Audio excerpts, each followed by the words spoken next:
Yeah, that's what I'm talking about. What's going on, everybody? Welcome to the Arvanauts. Welcome to everybody who is here for a Tuesday stream. I hope everyone is doing well. This is an earlier version of this show, an earlier stream for this particular show that we're doing, but this is what we're doing because of the schedule, because we've got a lot going on this month and this week specifically, which I'll talk about in just a minute. Welcome. Thank you for all the auto hosts and hosts from people, by the way. I am much appreciative. There's a lot of people in some of these hosts, too, so thank you so much. I appreciate that, and welcome to episode 8 of Masters of the Dungeon. And on the Speculate side, this is episode 1. I believe it is...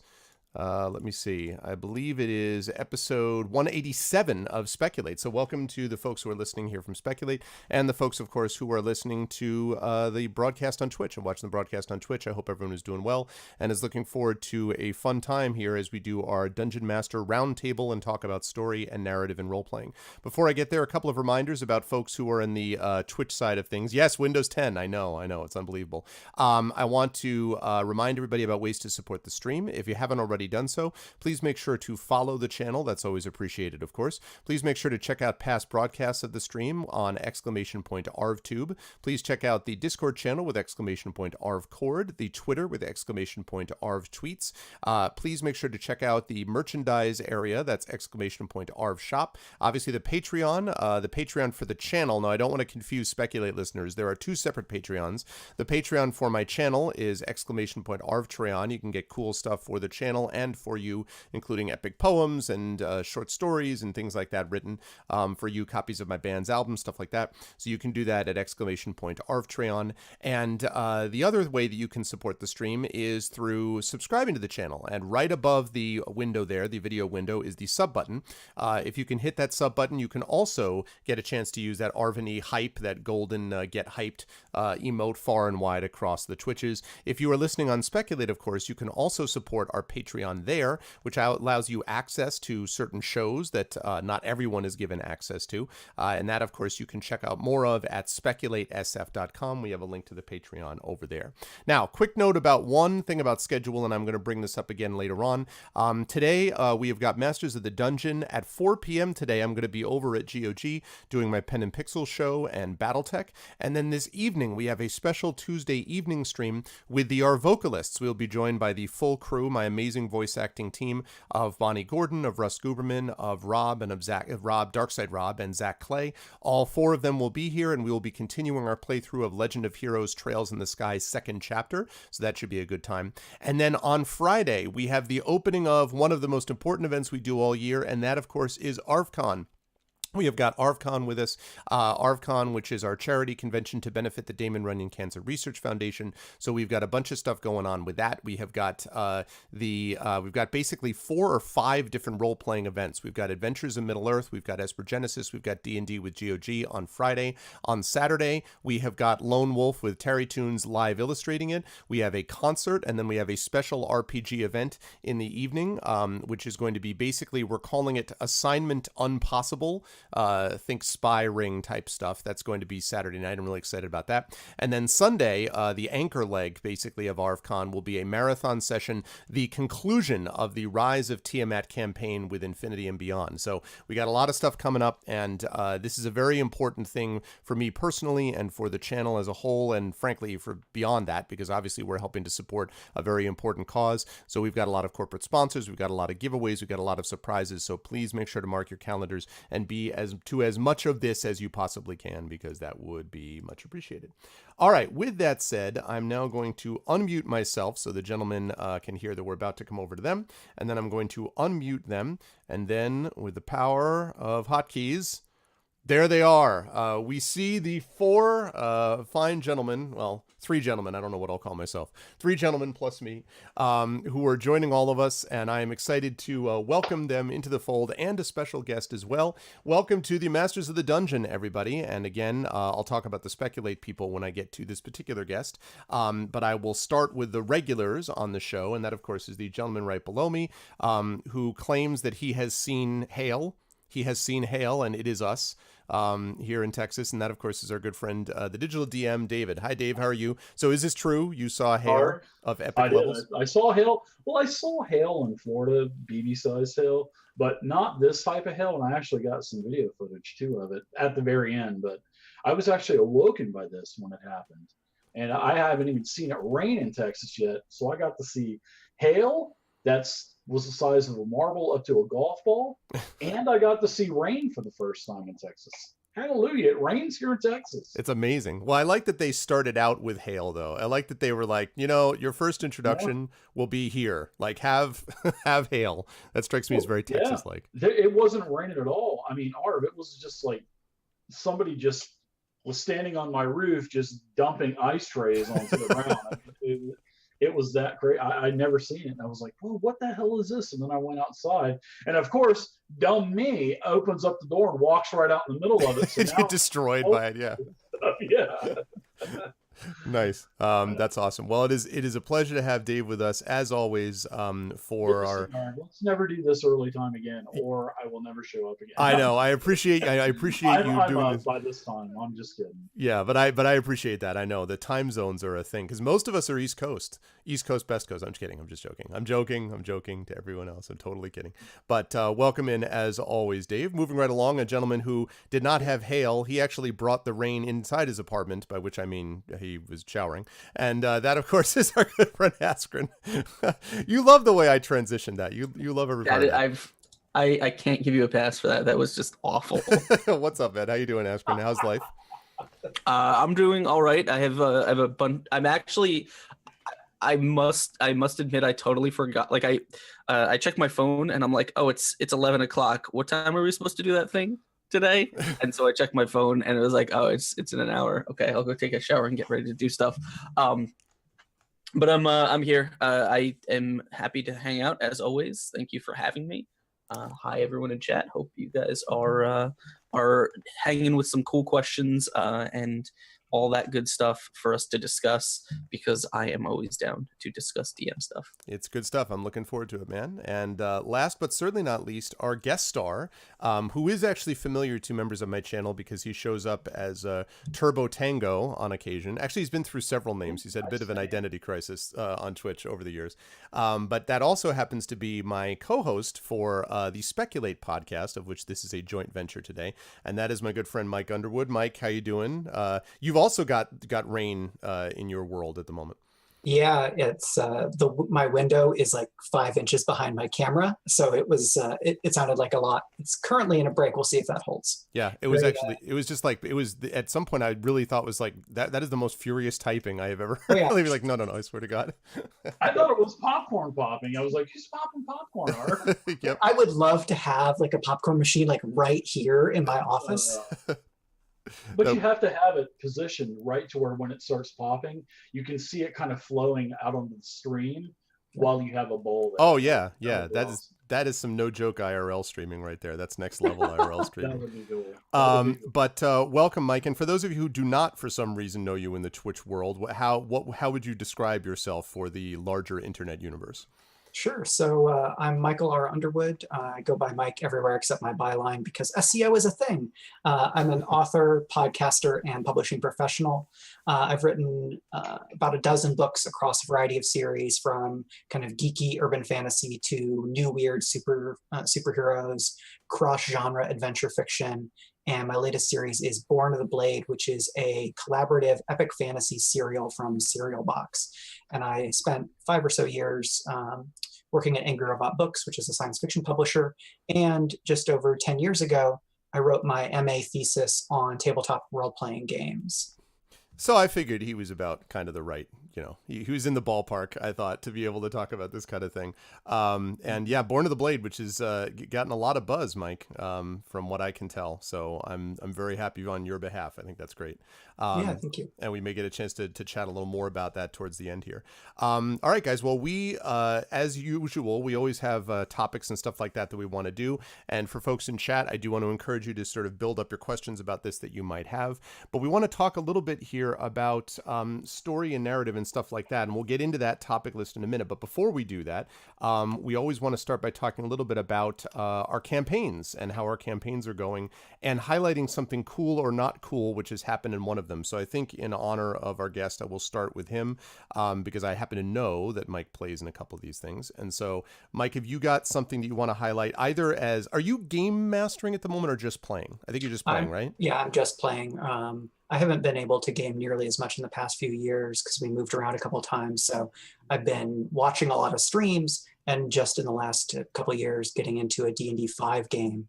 And what's really fun about this game is we've been doing what I feel like is a great job, and this is led by the GM, but also all the players. We're continually checking in with one another, and we just last week had a great kind of first hour of the session was like, hey, how's everybody feeling about the campaign? Kind of what do you feel like you're getting out of it? What do you want for, you know, as a player, what do you want from your character? And so we got to do that kind of high level co-storyteller check-in about everything, and I felt like it was really productive, and it gave me a lot of energy to move forward with the game, because I haven't been so lucky as to finish a lot of campaigns. And I feel like if we keep checking in like this, that life permitting, we're going to have the ability to really put together a great finale for the series and feel like we've actually wrapped everything in a bow, and that's going to be really satisfying. That's pretty awesome. Yeah, I want to talk about that finale stuff a little bit later on, because that's been on my mind with the Infinity Beyond stuff happening. So you've been doing the D&D 5e thing. Mm-hmm. Were you playing in a Fate system, or just talked about it before? Because I remember we talked about Fate before. I played in a Dresden Files RPG game for probably about a dozen sessions before my wife and I moved out from Indiana. So I haven't played that like the newest version of Fate Core, but I have gotten to poke at Fate a fair amount, and found it pretty interesting. Okay, cool. Yeah, because I actually was in, a couple of weeks ago, I was in a game store looking at some of the Fate Core stuff when I was trying to decide what I wanted to do for the spy special event thing that we're doing on Saturday. I'm actually using John Wick's Wilderness of Mirrors, which is a really neat idea. If you know anything about John Wick's work, he's kind of this mercurial genius game designer who gives you very broad strokes, like, you know, it's like this, and then he like gives you a bunch of movie references, and you're like, I guess I know what you mean. Like, he's the opposite of Crunchy, I'll put it that way. But anyway. I find myself referencing movie scenes and stuff in games so often, and I hate myself for it. Well, because it's a visual feel that fits, right? Tool that you have, but it's always where my brain goes. Yeah. But it's so effective. I mean, honestly, it is. Maybe it might be if the person knows the reference you're making. Like, I think within the realm of cultural materials for like a lot of North American audience, at least, or even kind of North Atlantic Anglophone audience, movies are so much more the mass media. Mm-hmm. It's always going to depend on your game, because like in my group we have 3 people who don't watch movies, so then you're going to adjust your touchstones, and that every group is going to figure out its own set of touchstones to work with, right?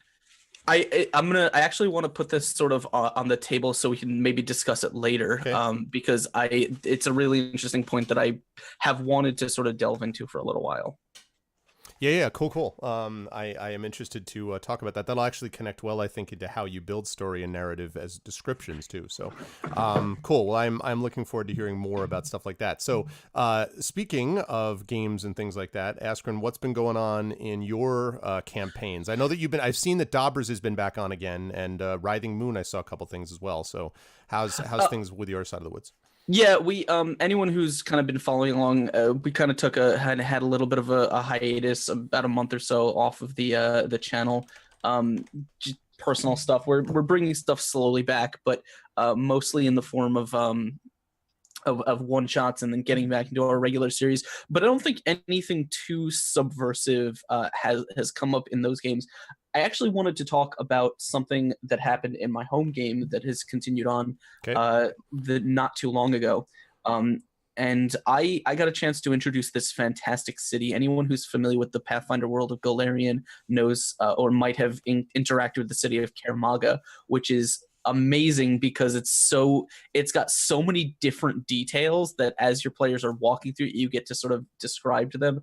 Having players walk through this one district where like not only are undead just walking the streets as servants and stuff for people. They're essentially like pets, or like you can buy them at stores and things like that, and people put clothes on them and just send them out on errands and things like it's a detail that just sort of twisted my players' brains a little bit. But then they got to meet this this temple of prophets, like seers of the future, that everyone in the city goes to for information.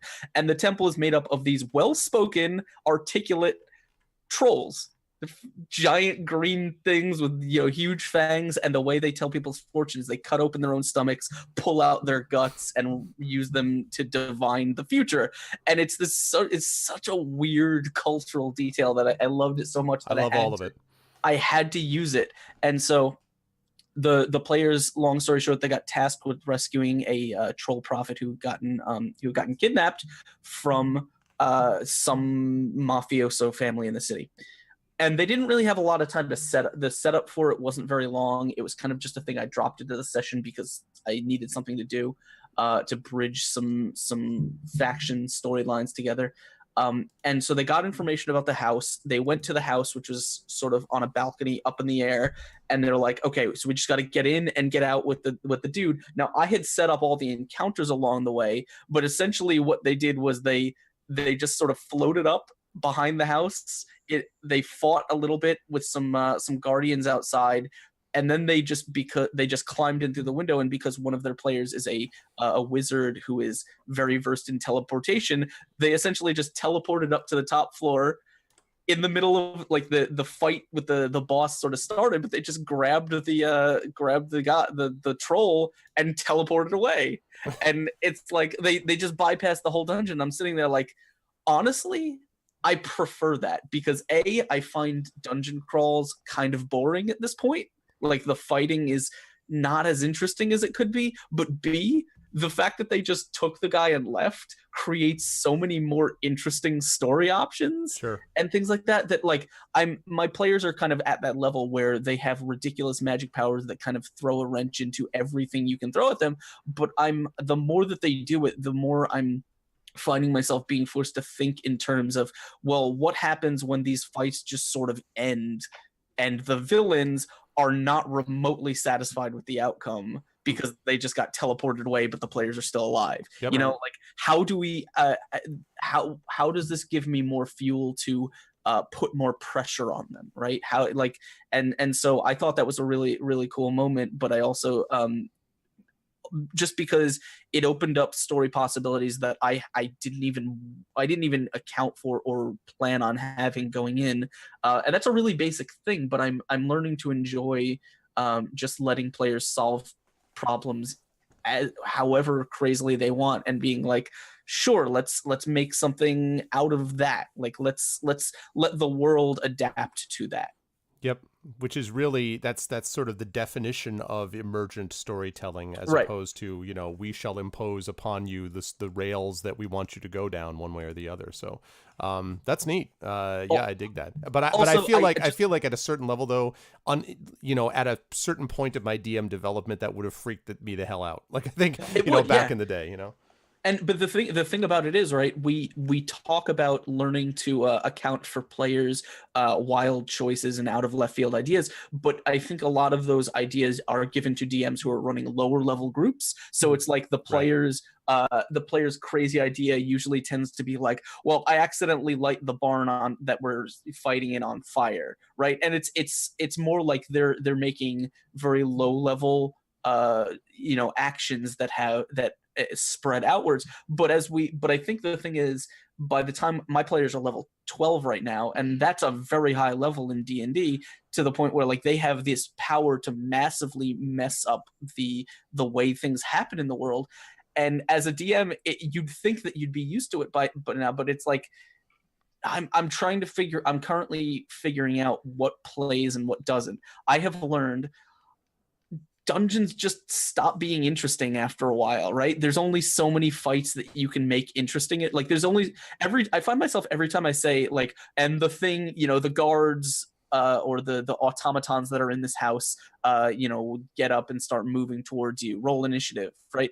I can't count the number of times that the players have walked into a dungeon, seen a bunch of corpses around an altar or something, and be like, those corpses are going to get up and fight us, right? And it's like, okay, we get it. The dungeon crawl is kind of boring. How do we approach the players with challenges that come from that aren't just that, right? Like what else? How else can we challenge the players and still give them story? And that's something that I'm kind of learning to do right now. Yeah, because some games do, I think, a much better job than others in terms of the toolkit that they provide you. And for me, as much as there were great innovations in D&D 5e, it's still a descendant of the lineage of Chainmail, that earlier battle game. And these other systems are giving you different tools in terms of framing scenes, things like fronts from Apocalypse World or a lot of the other stuff. And, digging so deep in any even thematic or aesthetic mode, you have to work harder to find a fresh take on something. Yep. Right. And well, I guess again, I don't want to delve on this now because other people have to go over this stuff, but it's it's one of those things where, especially the longer a campaign goes on, it's like, how many times can you just throw a monster in front of a player and say roll initiative and have that still be interesting? Like, is the thing still interesting the 100th time you describe it? Right. And how do you keep that fresh? And those are interesting challenges that I think DMs, I think it's important to talk about, because DMs we have lots of tips for DMs who are just starting and just learning to be better DMs, but they're not, like you said before, not a lot of games get to that point, right? Right. And so there's not a lot of advice floating around for DMs who have to wrangle and keep a game interesting for players that you've been playing with for 2 or 3 years. I have something that I want to bring up with that, but I want to let Dave go first. So, Dave, Absolutely. Talk about what have you got going on in campaigns of yours? You can certainly weigh in on what we were just talking about, but also what have you got going in on your own campaign front at the moment? Oh, I'll weigh in here in a couple minutes. But I've got a couple of campaigns going. I've only got 2. I've got my first, which was my, I guess we could call it the Ghost of Dragonspear Castle, that's transitioned more into the Lost Mine of Phandelver, because there's that year gap of space between chapter 3 and 4 of Ghost of Dragonspear Castle. So I wanted to have my players try some other classes. They actually were so willing to agree. And to touch on what Askren was talking about, I love to change modules up, and I've done this all the time with running games. I hate going word for word, and if I see that there's a bunch of encounters that I just don't think that should be in the woods or in a dungeon, I'll get rid of that. And sometimes I'll even reverse it back on my players, and I'll say, hey, what do you see in here? And then I'll start letting them create story, and then I'll just fill in the gaps where they start it, and then I'll finish it. But yeah, the Ghost of Dragonspear Castle game is going really good. Well, actually, it's Lost Mine of Phandelver. It's really nice because all of these players, they are so into the role play part of it, and this group has evolved from like a dungeon grinding type of, I don't want to say murder hobos, but they've transitioned more into actually quite well for role playing and coming up with ideas, and that keeps me on my game, because I'll entertain anything. I mean, talking about setting the barn on fire, I'll entertain anything as long as it's within the realm of possibility. Although we are playing a fantasy game, but I like to let the players dictate story too, and then I don't like to do things word for word. Like I said, I like to change things up. I like to talk about that M word again, movies. I like to think of scenes or plots or movies that I thought on or seen in the past, or books that I've read, or actually real life experiences, and I like to bring those into the games too, and kind of switch things up. So, but yeah, the game is going great. They are just now starting to go to Thunder Tree Ruins. They heard about this dragon, and they're going to check out V2, which is Venom Fang 2, which 40 years before, another one of my games and their relatives of this group were actually, they took Venom Fang the first out. So now that Venom Fang had this offspring, now that they've just recently found that out, they're going to go to Thunder Tree to check it out. And then I have a Tomb of Annihilation game that's going really well. And I just sprung on my players, of course, that if you've read Tomb of Annihilation, it's all about destroying the Soulmonger. Mm-hmm. Well, I've actually, one of my players, he's brought this great role playing in with spoons and spooning the world with the Spoon the World tour, and he gives out T-shirts and hats and pencils to everybody in town and posters, and so he had this spoon called Mr. Spoonie, and one of my other players hated it, so he stole the spoon from him, and that player actually had to transition and leave the game because of work and stuff.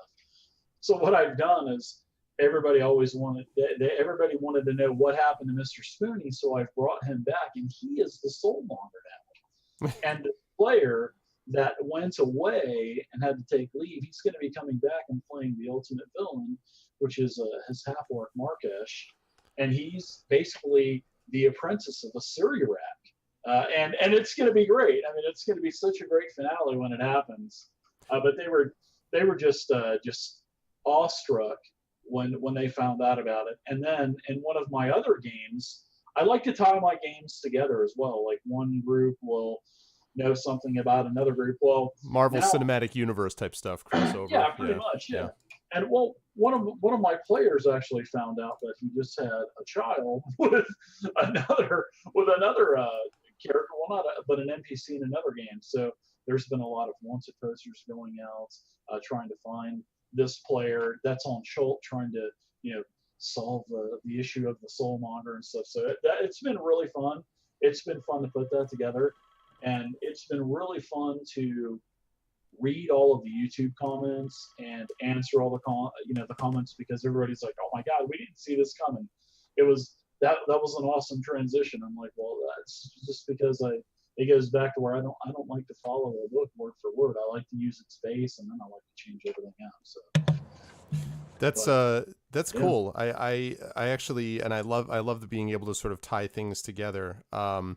I've been doing a little bit of that with my D&D with GOG and Infinity and Beyond group, except that they're 10 years removed. So, but one player commonly plays in both, and so it's funny. He sometimes gets these references that I'll throw, and he'll be like, "That guy," and obviously characters don't connect, but the players do. Yeah. That's cool though. And no, go ahead.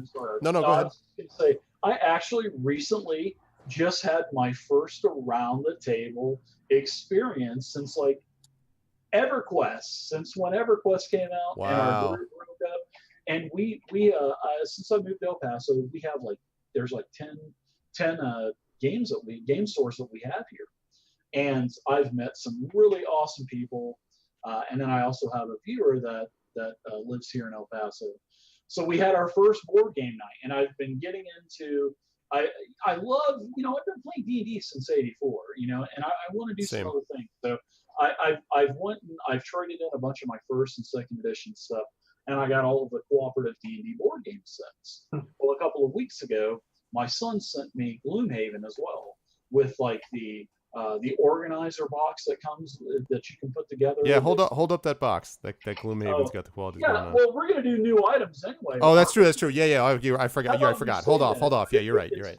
20 pounds plus. That is quality. 3,000 plus pieces, and I mean, it's basically it promotes itself as a dungeon grinder, mechanical type of D&D full campaign in a box. And there's 96 adventures in that box. And then there's another 20 on the website, and the first expansion's coming out in December with, I think, 20 or 30 more. So pretty impressive. Gloomhaven, Google it. But I had my first around the table experience in almost 20 years. We played Zombie Dice. I love Zombie Dice. We played with both expansions.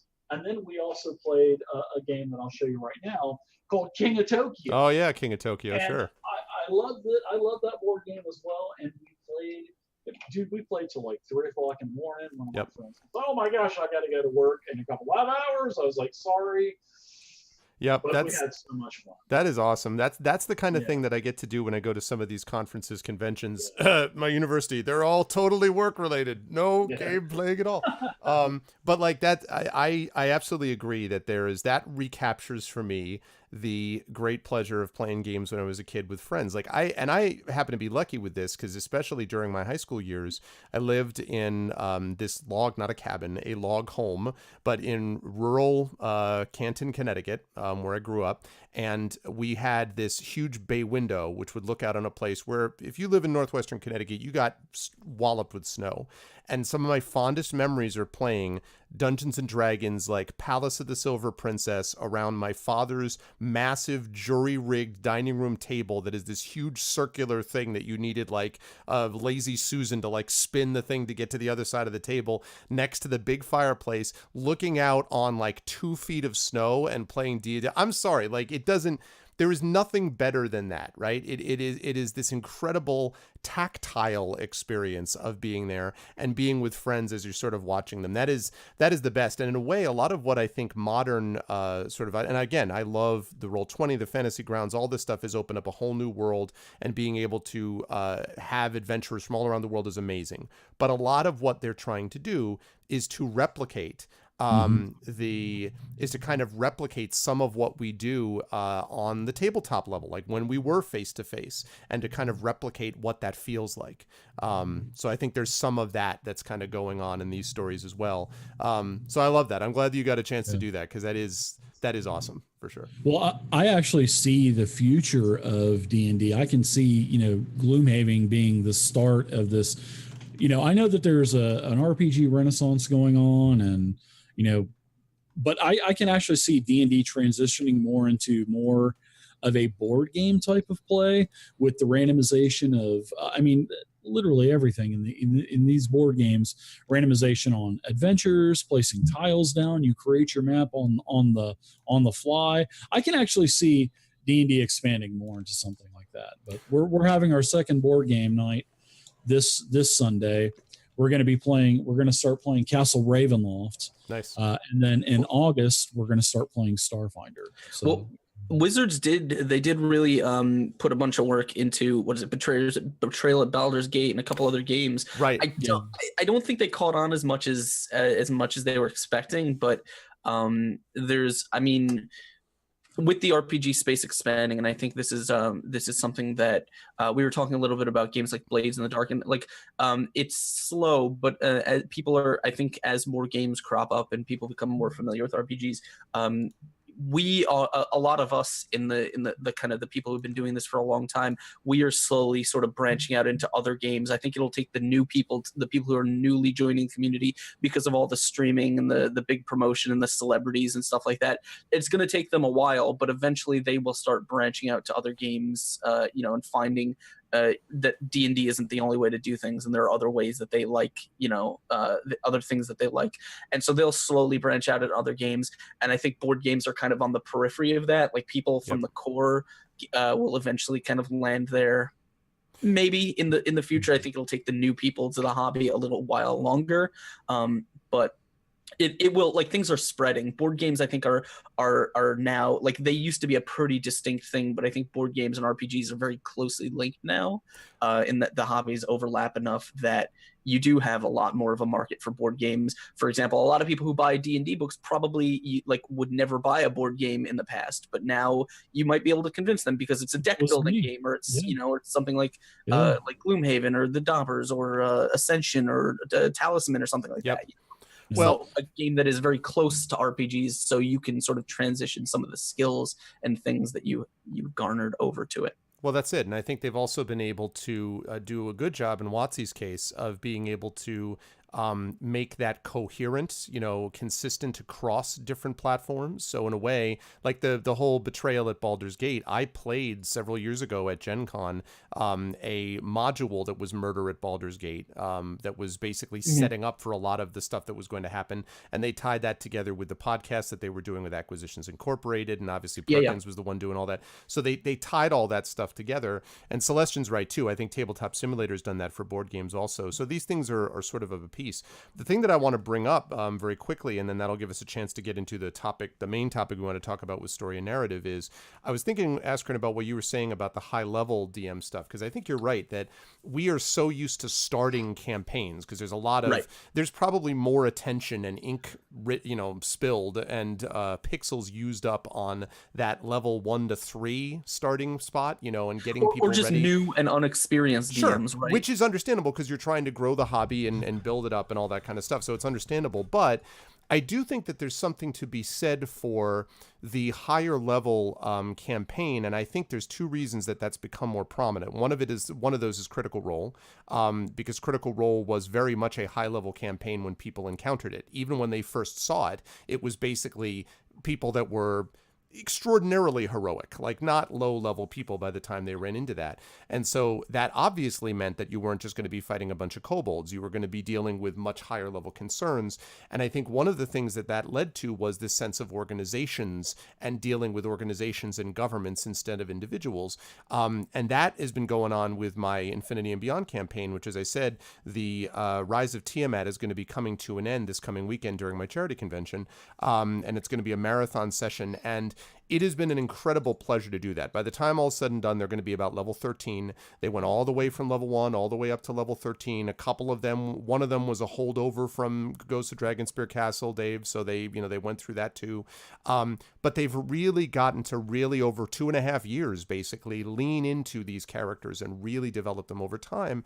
And the interesting thing for me has been, so on a 1-to-1 level, there isn't a whole lot that they have to worry about on a 1-to-1 level, but most stuff is not 1-to-1. Well, frankly, if they deal with Tiamat, they will have to worry about that, but that's another matter. That's 1 on 5, 12.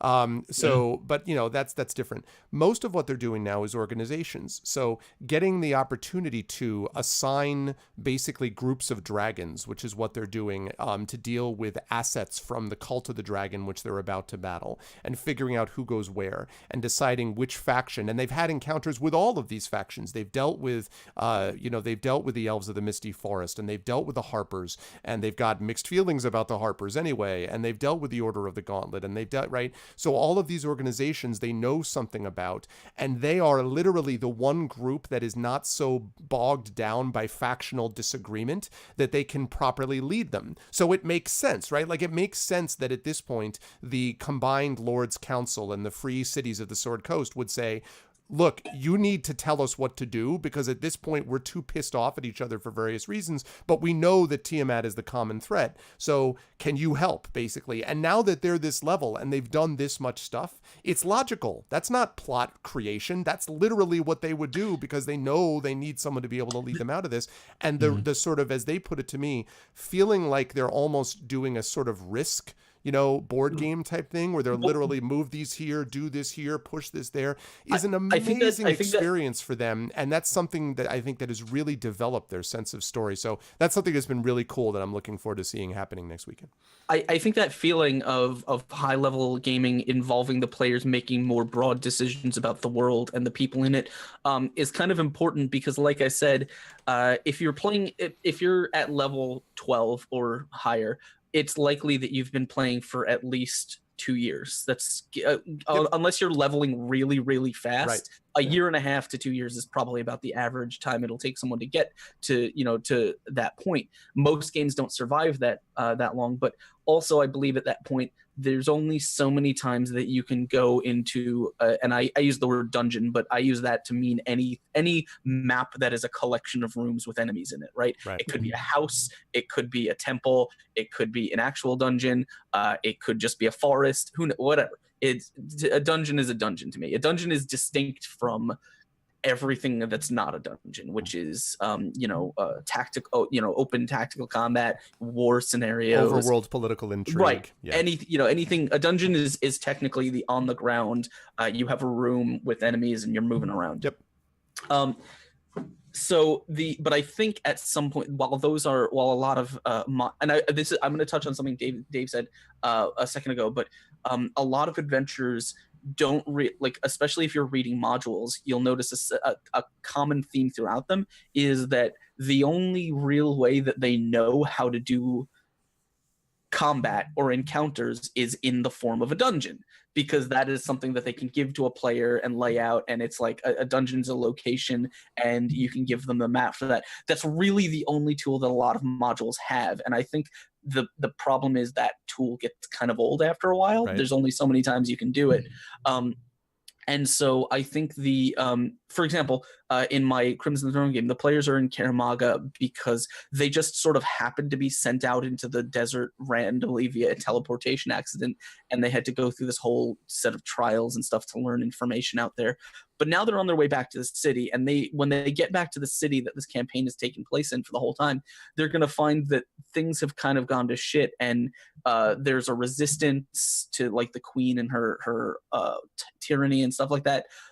But even of the resistance, they are probably the most powerful people among them. So when they get back, they are essentially the ones who have to make the decision about where and how to strike. Because yes, there are other people in the city. Yes, there are other high-level characters, but they represent a large chunk of power, and that's kind of the point of the stories.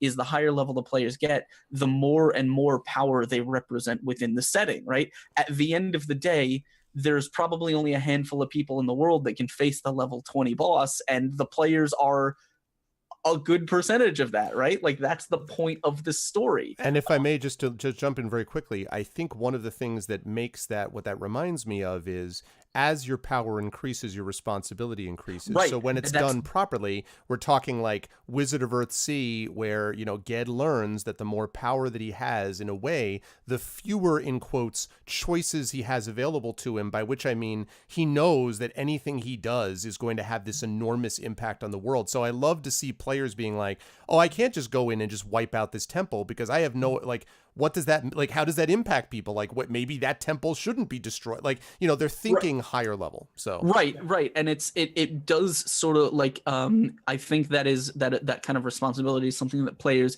DMs should make players feel, because Dave was talking about, giving his players the option of what they find and what they fight and how they, but I think that's interesting because at a certain point in play, the DM, like when I'm thinking about what's happening in the city, yes, the factions are moving and things, but it's kind of up to the players what impact they want to make today. Do they want to stop this faction from compiling power?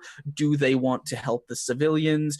Do they want to go fight this grand wizard? Like what do they want to do? And that is going to, like, the people under them are going to look to them for guidance, because the people under them are not as powerful. Like it's in the same way that early on in a campaign, and the player will go to a higher level NPC and say, what do I do?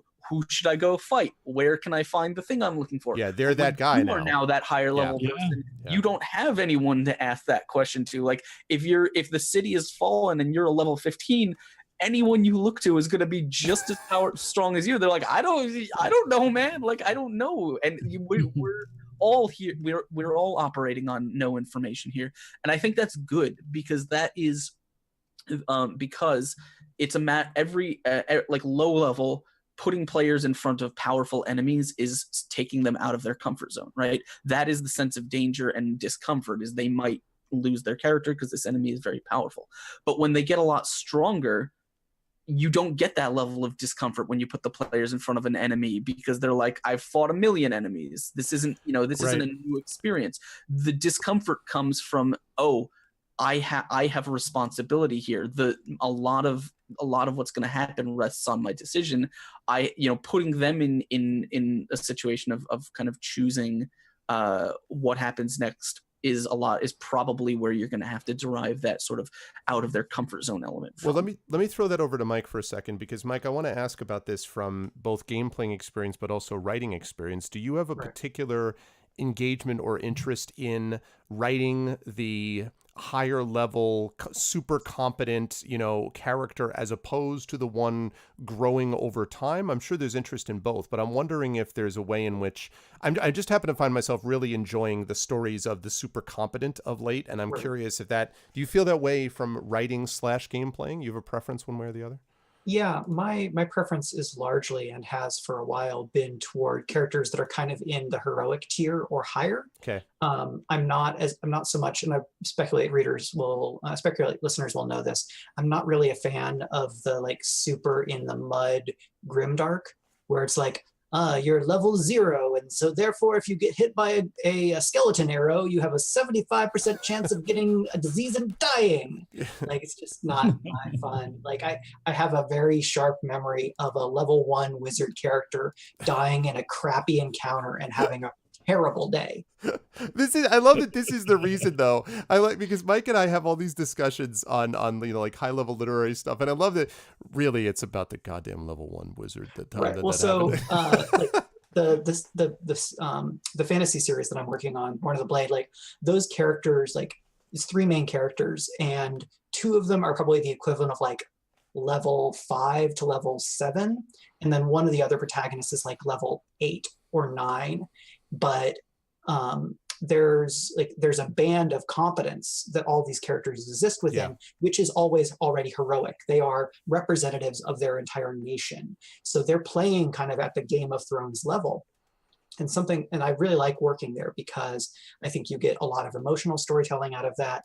You can put characters in the middle of a lot of different pressures in a way that I find really interesting. And as much as I love writing fight scenes, even when I feel like I'm doing a good job with it, I think that there are just other levers that I gain access to by putting characters into a sociopolitical context in terms of storytelling that I find really gratifying.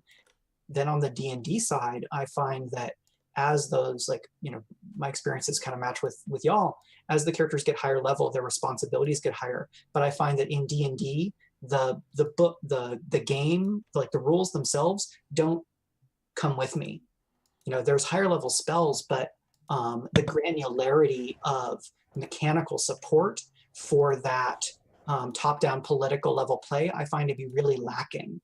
Well, it was never built into the system is the problem. Like there's no subsystem for anything that you like. There's no city building subsystem for D&D. There's no what the hell, like there's no faction system. There's no what do you need to do if you want to operate your own castle, because the game doesn't, and I think that's a failing of the game, but it's also one that's third party it has rectified in a lot of ways.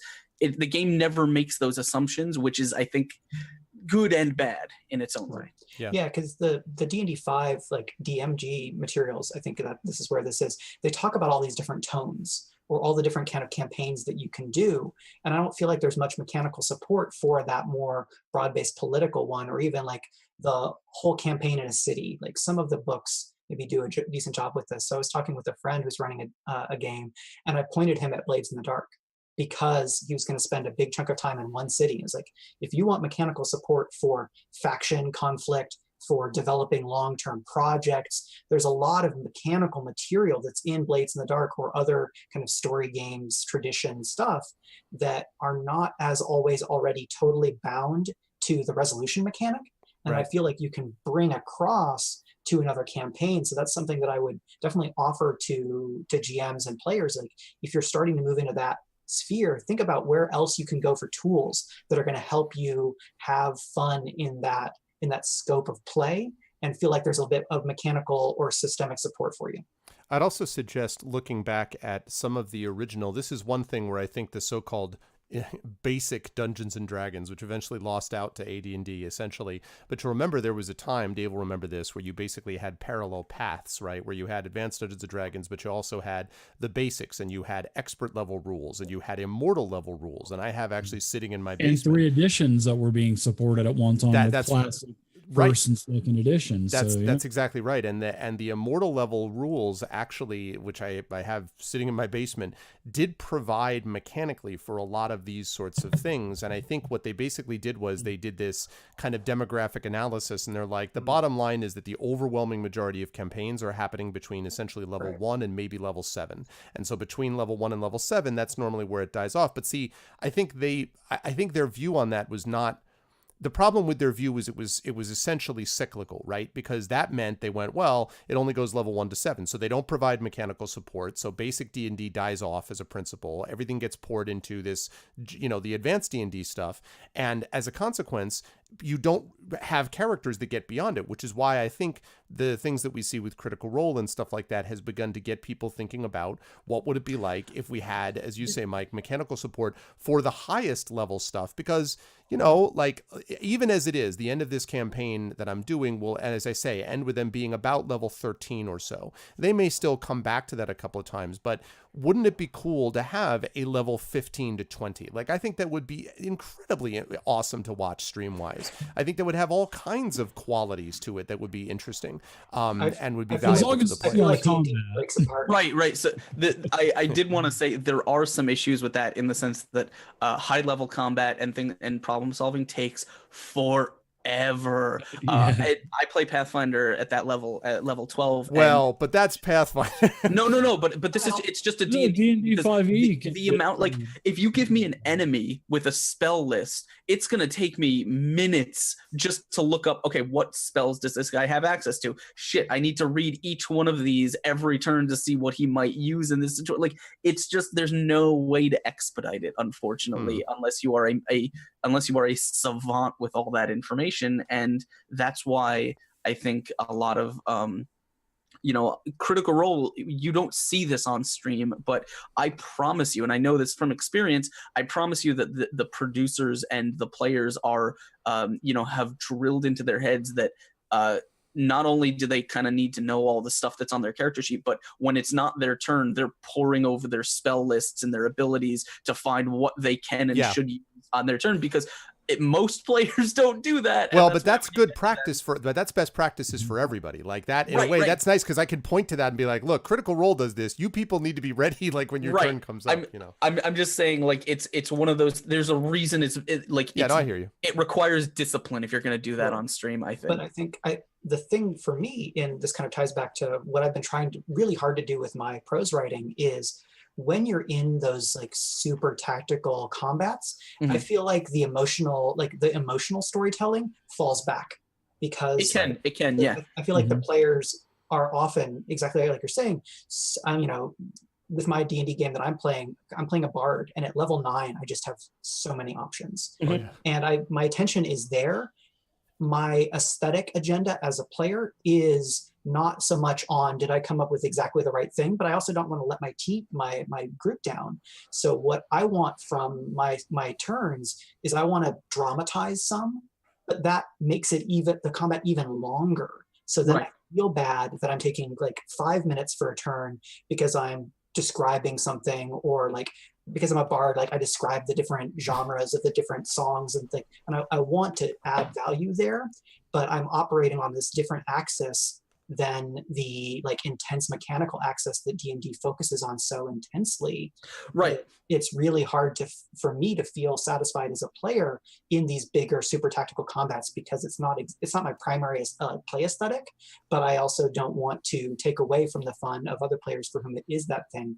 And the mechanical complexity gets so high that it really intimidates me.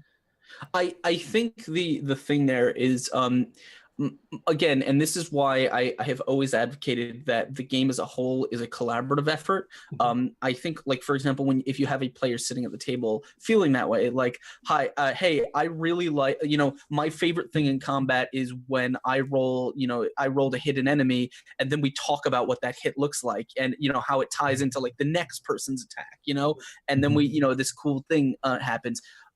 What I'm less sort of interested in the, okay, what spell, the enemy's going to do a thing. What spell should I use at this moment? Because it would be the most effective. Right.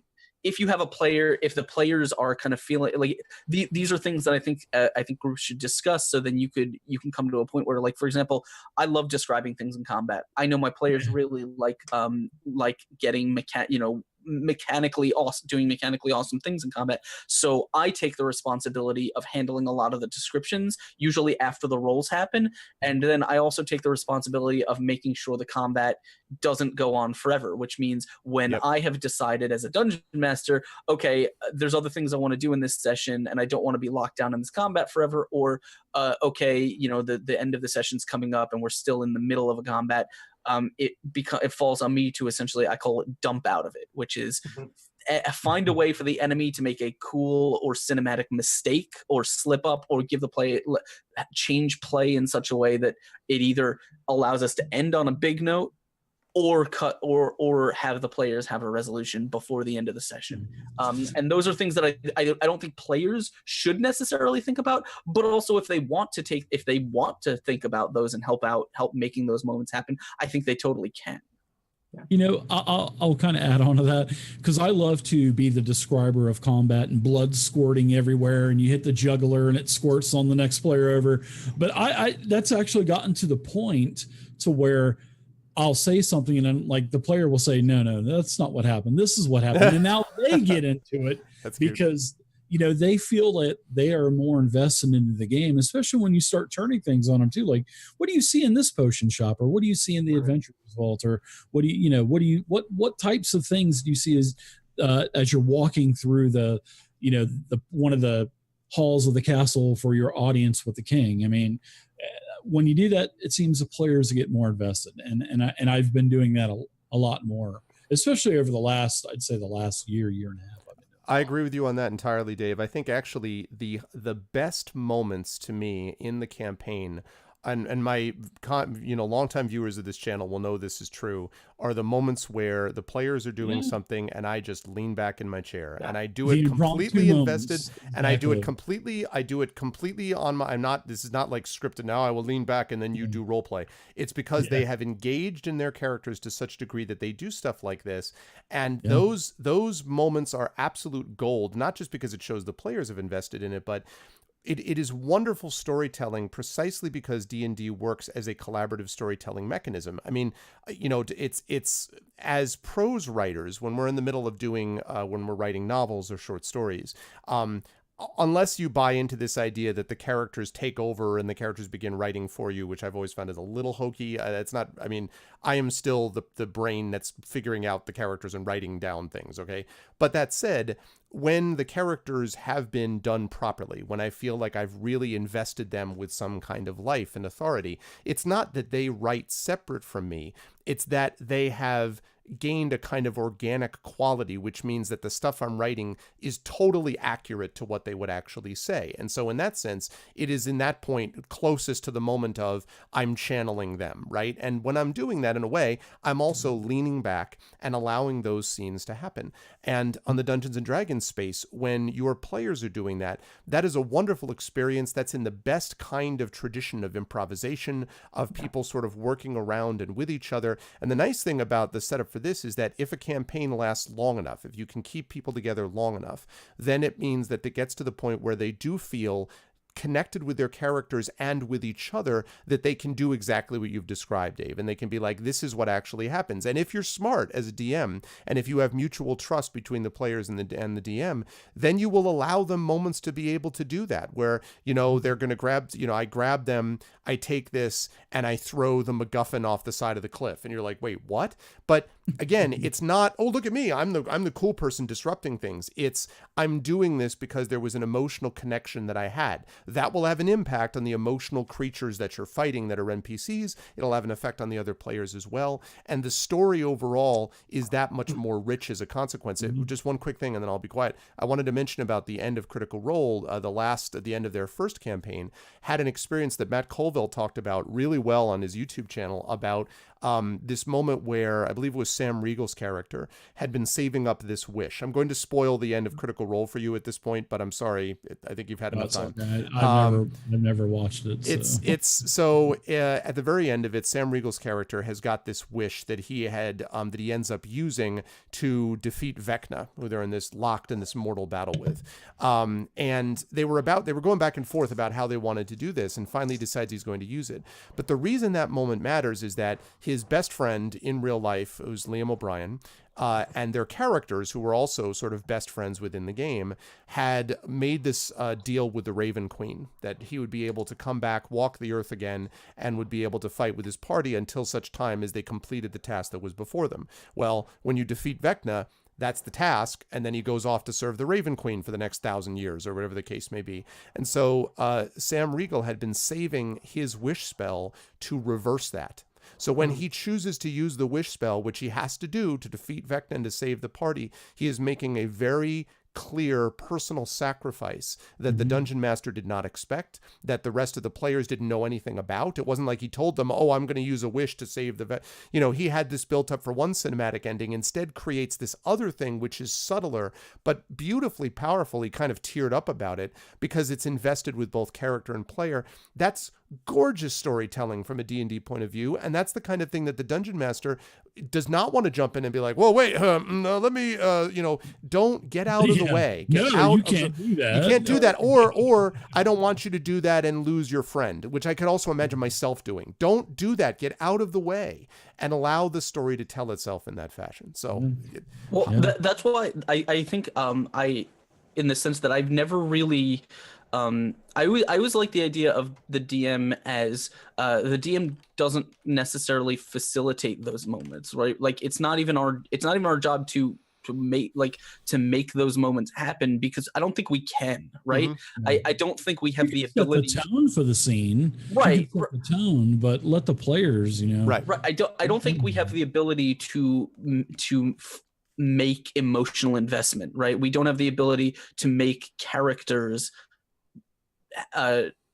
choose between things, right? I a lot of times what I do is whenever what I like to do as a DM is whenever there's a situation, doesn't really matter what it is, I have really come to enjoy giving players like either or choices, right? Usually, a lot of times they're small. They're not huge story changing moments, but they're just like, well, either you can jump off, this thing to save the falling object, or you can hold on to the rope that your friends are climbing, right? It's like you have to choose between one or the other. And I'm laying out the fact that if you choose one of them, there's going to be a consequence on the other side that you have to deal with. These things I think because when you present players with those little choices and the idea that, you present them with the weight on both sides of the scale in any situation, when they do make a choice, one of the choices, they will now be aware of the emotional or the narrative impacts of those things. Whereas otherwise, if you just said like, yes, you can make a jump save to catch that falling object. Okay, roll your check, you do it, but you also drop the rope, right? I think that's less important. Like that's less impactful than if the players you lay out. Okay, you have these are the scales beforehand, but I don't think those wider character building or story building moments, I don't think we can even create those, because those are created by players having that contract with each other, right? The players have to be able to sort of make those, like that Sam Riegel moment would not have hit if both he and the other player at the table didn't have this sort of investment Correct. in the outcome. Yeah, correct. And if the players haven't made that investment, I don't think we as the DM can even create the situation where that would happen. I agree, but go ahead, Mike. Go ahead. I think, or I disagree, but maybe only partially. Something that I've seen or I've listened to on the Friends of the Table series by Austin Walker et al. Is the way that in that, and kind of the tradition that it comes from, the way that the GM asks questions addressed to the characters. Like, as you do this, what do you feel like? Or what does it mean to character to make this choice? Yeah. Where the GM kind of serves as like in almost like journalist investigator and or the narrator ask like kind of interrogating or prompting a moment of reflection for the character to be executed by the player, so that the GM can prompt the moment to unfold something when maybe the player isn't expecting to do so. Or what I find most frequent is that the GM's prompting lets the player reflect. And I really like when a game can make that space, and it's something that I've tried to build into my own play. And as a player, since I'm not running stuff, to ask laterally in certain moments. So I do think it doesn't have to come from a GM, but I do feel like the GM operating within that mode or something similar can prompt or can kind of create the space for those moments. Right. I think one of the things that and this relates to writing as well, what I think you can do is create a field in which emotional consequences matter. And you do that by creating an environment where the players believe that what they do does indeed have consequences. And that means sometimes you have to let them screw up. It means sometimes you have to make it where they make a mistake. And I'm going to use, I'm laughing Players because I've don't been like that either, but yeah, well, but, no, I know. I was, yeah. but yeah, well, it has to be carefully sort of constructed. But I was thinking about this because I just do it. we were joking before the beginning of the show about using movie examples all the time. Asking was saying, but I'm going to use a movie example again. The movie Cliffhanger, which has tons of problems, all over the place. It's the movie with Sylvester Patrick Stallone. Swayze? No, with And Sylvester Stallone. And Okay. no, not Point Break. Cliffhanger with Sylvester Stallone and I forget who else is in it. There's a couple of other people, but anyway. So at the very beginning of the movie, I'm about to spoil a 20-year-old movie for you. At the beginning of this movie, this guy, Sylvester Stallone, plays this guy who's like an expert at climbing mountains and stuff like that. And he screws up and a person dies on his watch. And he falls and, and it has an enormous impact.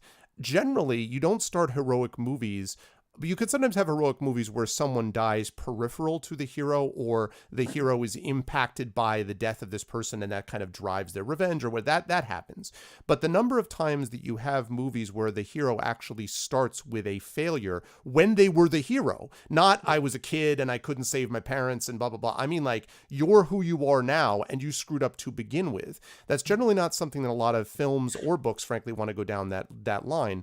And actually, sorry, I don't mean to interrupt, but and this is, I'm not a writer by any stretch of the imagination, but I would ask as a narrative device, doesn't that directly imply, because the whole point of a hero's arc usually involves the person who will become the hero not actually being the hero at the beginning of the story, right? They have like something has to change their trajectory to the point where they will then become the person they are at the end of the arc. So doesn't that, like, you say that the hero starts with a failure, but doesn't that just mean that the failure is the beginning of his arc? Sort of, but the question is where you begin the arc. What I'm talking about here is not someone whose failure motivates them to become a hero, but someone whose heroism is affected, right? The principle of narrative construction is change. It's that the character has to go somewhere. They have to do something. They have to emotionally change, physically change. Something needs to alter about their experience.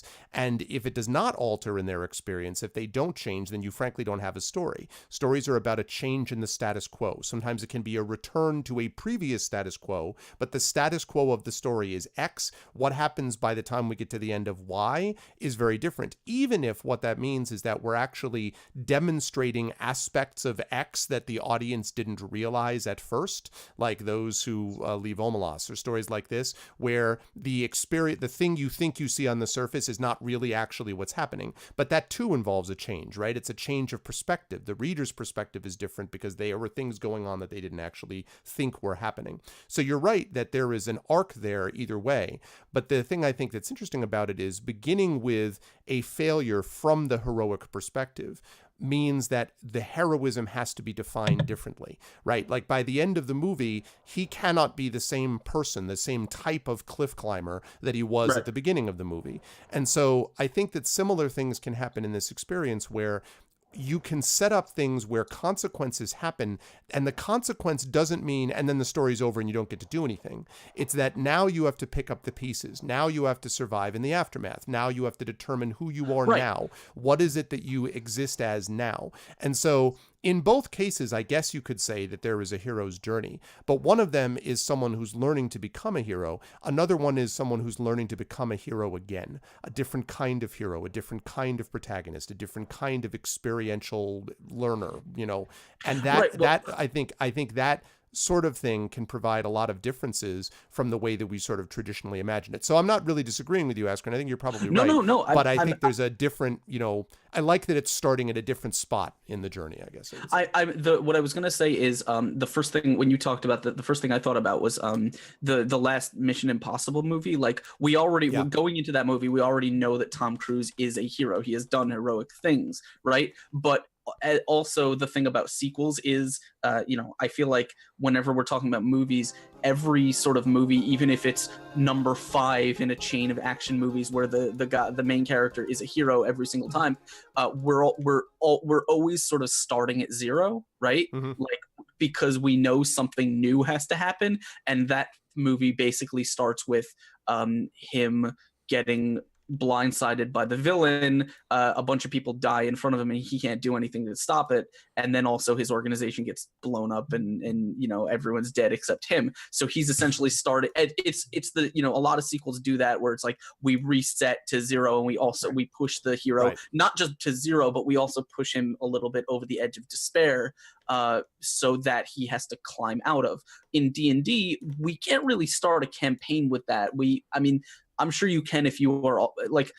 Here's the thing: you can't start a D&D campaign with level 1 characters that just get the absolute crap beaten out of them, and then you tell them now go on to save the world, because there's no emotional investment there. I don't know. Maybe I don't know. I had a 7th Sea game. I was in high school, and so kind of beginning effectively level 1 characters. 7th Sea characters start more competent than level 1 D&D characters, so that's going to pre-frame this discussion. But my character, like what that character did at the finale of the first episode was lose totally to his personal villain, and that created the motivation, and that I felt enough emotional investment in that character, and the rest of the group did. We kind of had built enough buy-in with one another that type of thrashing early on became a big motivation, and that character's individual arc was much more about defeating this one villain who killed his mentor. It's like jumping to Act 3 of Star Wars: A New Hope at the very beginning, and it worked. Or like the Chinese Connection, right, where Bruce Lee, the entire his dojo is wiped out, right, at the very close to the very beginning, and then that's sort of he's got to figure out, and partially his fault because he wasn't there, and then he has to figure out like, oh crap, like what do I do at this point? This may be my lack of experience as a writer, but the only thing I would say is it seems to me maybe this is just my personal bias, if I were going to do the thing where you have the players and there is like this sort of the Mission Impossible style thing where like they get one-upped by the villain and everything that they know, everything that they have is kind of trashed and they're left in the dirt and have to pick up the pieces, and then go on to get vengeance or become the heroes or whatever. I would feel like I have a problem where I need to build up stories for too long, I think.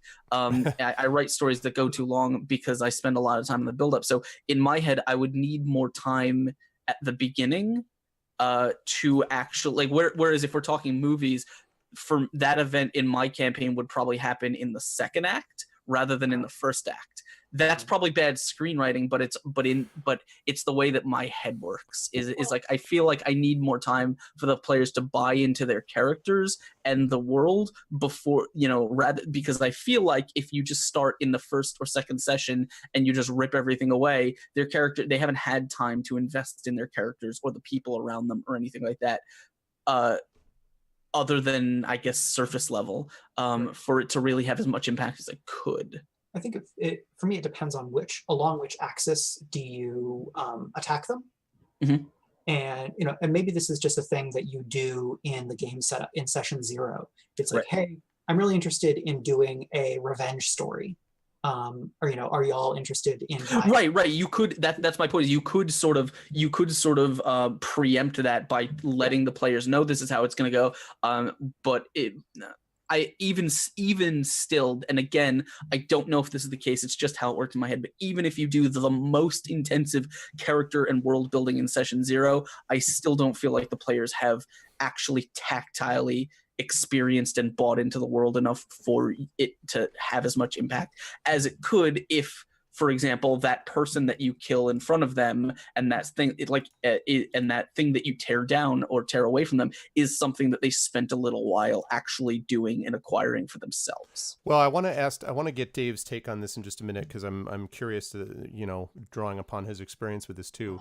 But I do want to say, 10 points out in chat, there's no stakes in losing things if they never felt like they had them to begin with. Right. That's essentially what I'm talking about. I think there's I can agree with that to a point. However, I think the question is what it is that you're asking the players to have stakes in. I don't think you can tell them, here's your sensei who's been killed. Care about them. Make this your motivation. I don't think you can do that, because I think that's forcing upon them an emotional investment they may not have. But if you want to tell them, okay, your world has fallen apart. Now the question is, you have survived. We've established that you've survived, and you have resources and connections to find a way to pull yourself out of this. Now the question is, what will drive you forward? Will it be survival? Will it be revenge? Will it be you wish to build yourself up so that organizations can never be attacked like this again? Will you now seek order where there was none? Will you become chaotic and drive yourself to become sort of a vigilante Mad Max style who wanders the world? What the players choose to do with the bomb that's been dropped in front of them is up to them. I agree with you entirely that you can't make them care about something as their motivation, but you can set up the stakes from which they'll have to pull something. And every motivation for every person is going to be different. In a scenario like that, people will be motivated by different things. I want to see the world brought back together again, or I want to see the world burn, or I want to see the world restored because at least this one person restored. I want to see the world restored for someone, even if it can't be restored for me. Whatever their motivations are, that's up to them. But I think to be able to establish that the world is messed up now, that I think is something which you can do reasonably if there's trust that you'll allow them to rebuild it in the way that they want to. But Dave, I want to get your take on what you think about this. No, I agree with what you guys are saying, but I'm in the same boat as Askren. I'm not a professional writer, and the way that I write things are probably not the most correct way, but most of the times that I've wrote stories for my games, they've turned out pretty well. So, it's not like that I'm following the official format of the way that you're supposed to write something. But then on the other hand, if you say you have, as long as you get with your players ahead of time before the game starts, and if you talk to them and say, look, this is the way the story is going to start. I'm going to start it this way. Now it's up to you guys to come up with all of the details on what this starting event is all about. So take for instance, say that you are part of maybe some type of private organization that has been funded by X name guy, and X name guy is getting killed at the beginning of the starting cinematic scene. And then as the players are gathered around him for the last time, as he's choking on his own blood, dying and on his deathbed, then that's where, everything else kind of comes into fruition, from where the players have their ties to this individual, because you kind of set everything up ahead of time. And I've done that a couple of times, and it's not it's sort of, I don't want to say it's railroading, because just the starting scene and then everything else from the entire campaign on, it just kind of extends from the starting scene. Yeah. And then you can see your players, how they react in this starting scene, and then it will give you ideas on how to expand the story as well. Totally agree. You're setting up the tracks and the train station. You're not pushing them down the tracks, right? Two small things there. One, this is an aside, but I am very, very happy and that we I hear the word railroading less and less as D&D gets older and older. Yeah. Because the longer I DM and the more that I think the games and the players evolve into ones that prefer sort of deeper and stronger narrative over sort of mechanical complexity and that stuff. I think we've all kind of realized that railroading was never really a thing, and it was always kind of a dumb thing to complain about. Like it, I used to be one of the people who I used to have huge issues about it, and people would complain day and night about it. But as I go on, I realize I just don't care anymore. Like, let's all just tell a great story. And as a DM, I will probably railroad players a ton into this, and as a player, I don't care if it happens, because great stories are better than complaining about a DM sort of gently guiding you towards the cool stuff in the world. I'm glad that it's kind of leaving our vocabulary. Well, that's also partly because, frankly, DMs are getting better at it. I definitely played in games where the DMs were like, I'm the star show, and you got real tired of them being the star show all the time. But I think the difference is that DMs now are in a position where they understand how to do it artfully and not, as sort of as if I'm the star of the show all the time, Right. It's one of those things where I think a lot of people complained about it, but no one really realized how sort of integral the concept of railroading was to, like, it's kind of goes hand in hand with DMing. And there's really no way to not railroad in a game. Like, it's just sort of part of storytelling that's what it is. Along a preset track. That's what it is. Right. That's all it is. And when they steer off course, you let them have their fun. You steer them back on course, and the objective at the end that you are railroading them to happens. Because like if you're in a train, your options are stay on the train or get off the train entirely. If you have player buy-in to stay on the train, you can still do whatever you want. You can do whatever you want within the train. Right, you can have any cars you want on that train. They're all, but for me, it comes down to how much is their agency being limited, and is there enough fun and possibility within those bounds that they still feel like they're getting to have the kind of fun that they want to. Right, and I think we as DMs are getting a lot better than that at that, to the point where players are not concerned about like the idea anymore. Whereas it used to be this whole player versus DM thing. Right. I just didn't like. But that aside the point, the Curse of the Crimson Throne has this really interesting thing where the very first thing that happens after the players go in their first dungeon, as it were, that actually the first dungeon and the first person that they fight actually has no bearing on the story, because what it is essentially it's a misdirection for the fact that when the players emerge from the dungeon, the entire city is going to be in flames and in chaos. Which is a cool element narratively, except for the fact that there's literally no time to build up for the players to actually care about the city being in flames, because the first thing they did in the first session was get the card that leads them to the dungeon, and the second thing they did was walk down the street to the dungeon and fight the guy in there. So to me, my problem was there's no time. You can do it all in session 0, but I don't think it's enough. I don't think there's enough time spent there with the players actually experiencing the city, making connections in the city, learning what it's like for them when you light it on fire and have them see it. There's no reason for them to care. And I find that kind of bears out in a lot of things, a lot of ways that stories can be handled. And so my thing is, take a couple sessions, take a session or two to have your players establish their own stakes in the world. And that's kind of the way that I have learned to tell stories is let your players decide who they like and who they want to connect with and things like that. Because when you inevitably go to take those things away, you run the risk of taking away a character or a MacGuffin or a thing that the players just don't actually care about, even though the story expects them to. And that's a thing that I kind of have landed on after trying it a few times. I think that's reasonable. I would also suggest that the starting in the middle, the En Medias Res story, and being able to have flashbacks is important also, where players are able to kind of understand more. I did this quite a bit with one of my characters in the Infinity Beyond campaign, where the character spent a lot of time having these sort of mystery of his upbringing, this Warforged creature, and why he was who he was and who he actually was and all all these things.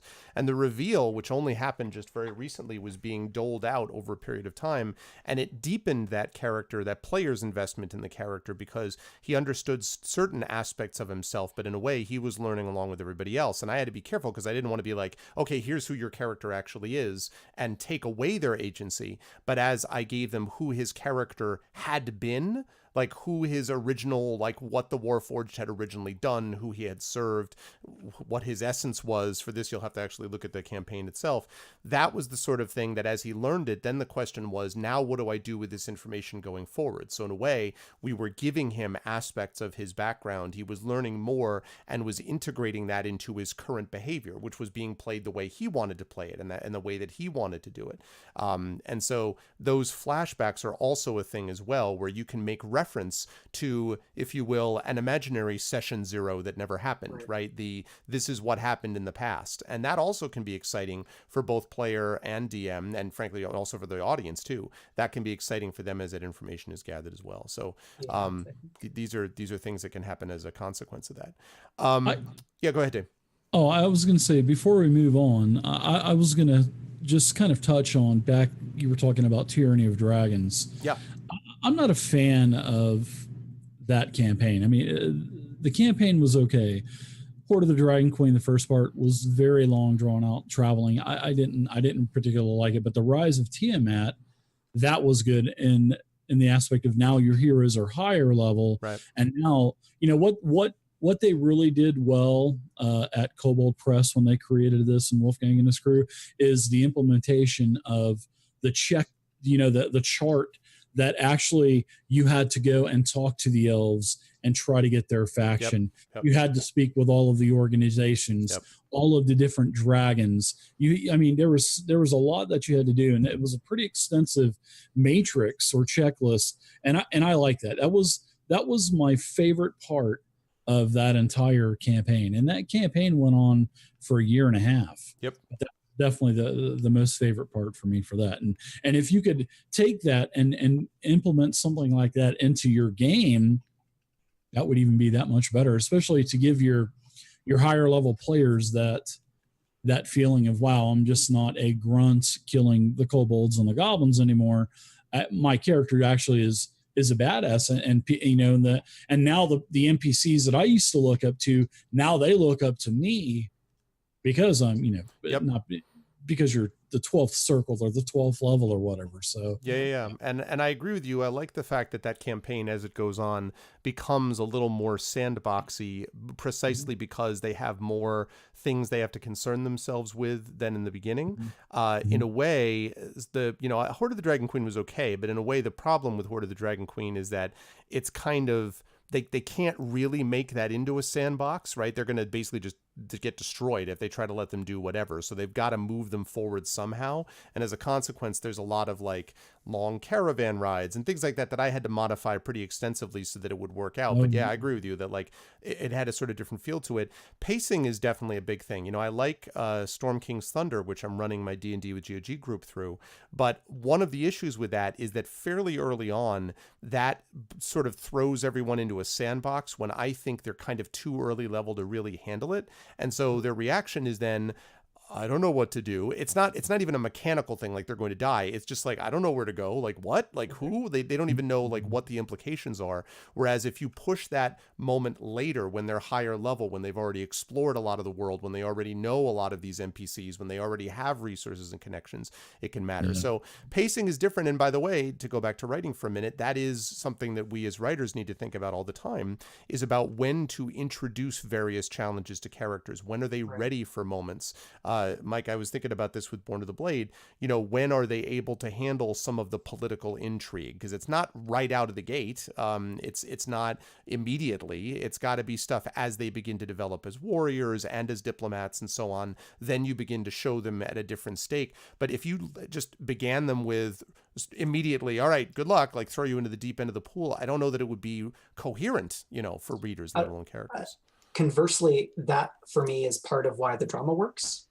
Because you have, for the two junior protagonists, they're not unaccomplished on the diplomatic side. They were chosen for a variety of skills, but one of them is much more a hot stick duelist, and they come into this situation believing that prowess will get them through. And the thing that challenges them, because they're so competent on this martial magical axis, the thing that really challenges them is that intersection with the diplomatic. So they're put on their heels very quickly as they realize that things are much more complicated. And that's the way that we as the storytellers explain that things are very complicated, and that then the other junior character is more socially adept. But what she wasn't really prepared for is the degree to which her options would be predetermined or pre-selected by the people that she reports to. So I'm giving each of these characters challenges and kind of overawing them, but not so much to the degree that they can't do anything, but that it really clearly and pretty immediately tells them that things are going to be very complicated and that they can't just power their way through. And one of the interesting things that you're making me think of, I've been reading, I'll actually hold it up for people in chat. So I've been reading Lee Modesitt's Imager, which I'd never actually read before. And I had a book that I'd gotten from, I think, World Fantasy, and I wanted to give it a try. And it's it's very deep, sort of intricate world building. And there's a lot that goes into it. That's kind of his stock and trade is the world building style.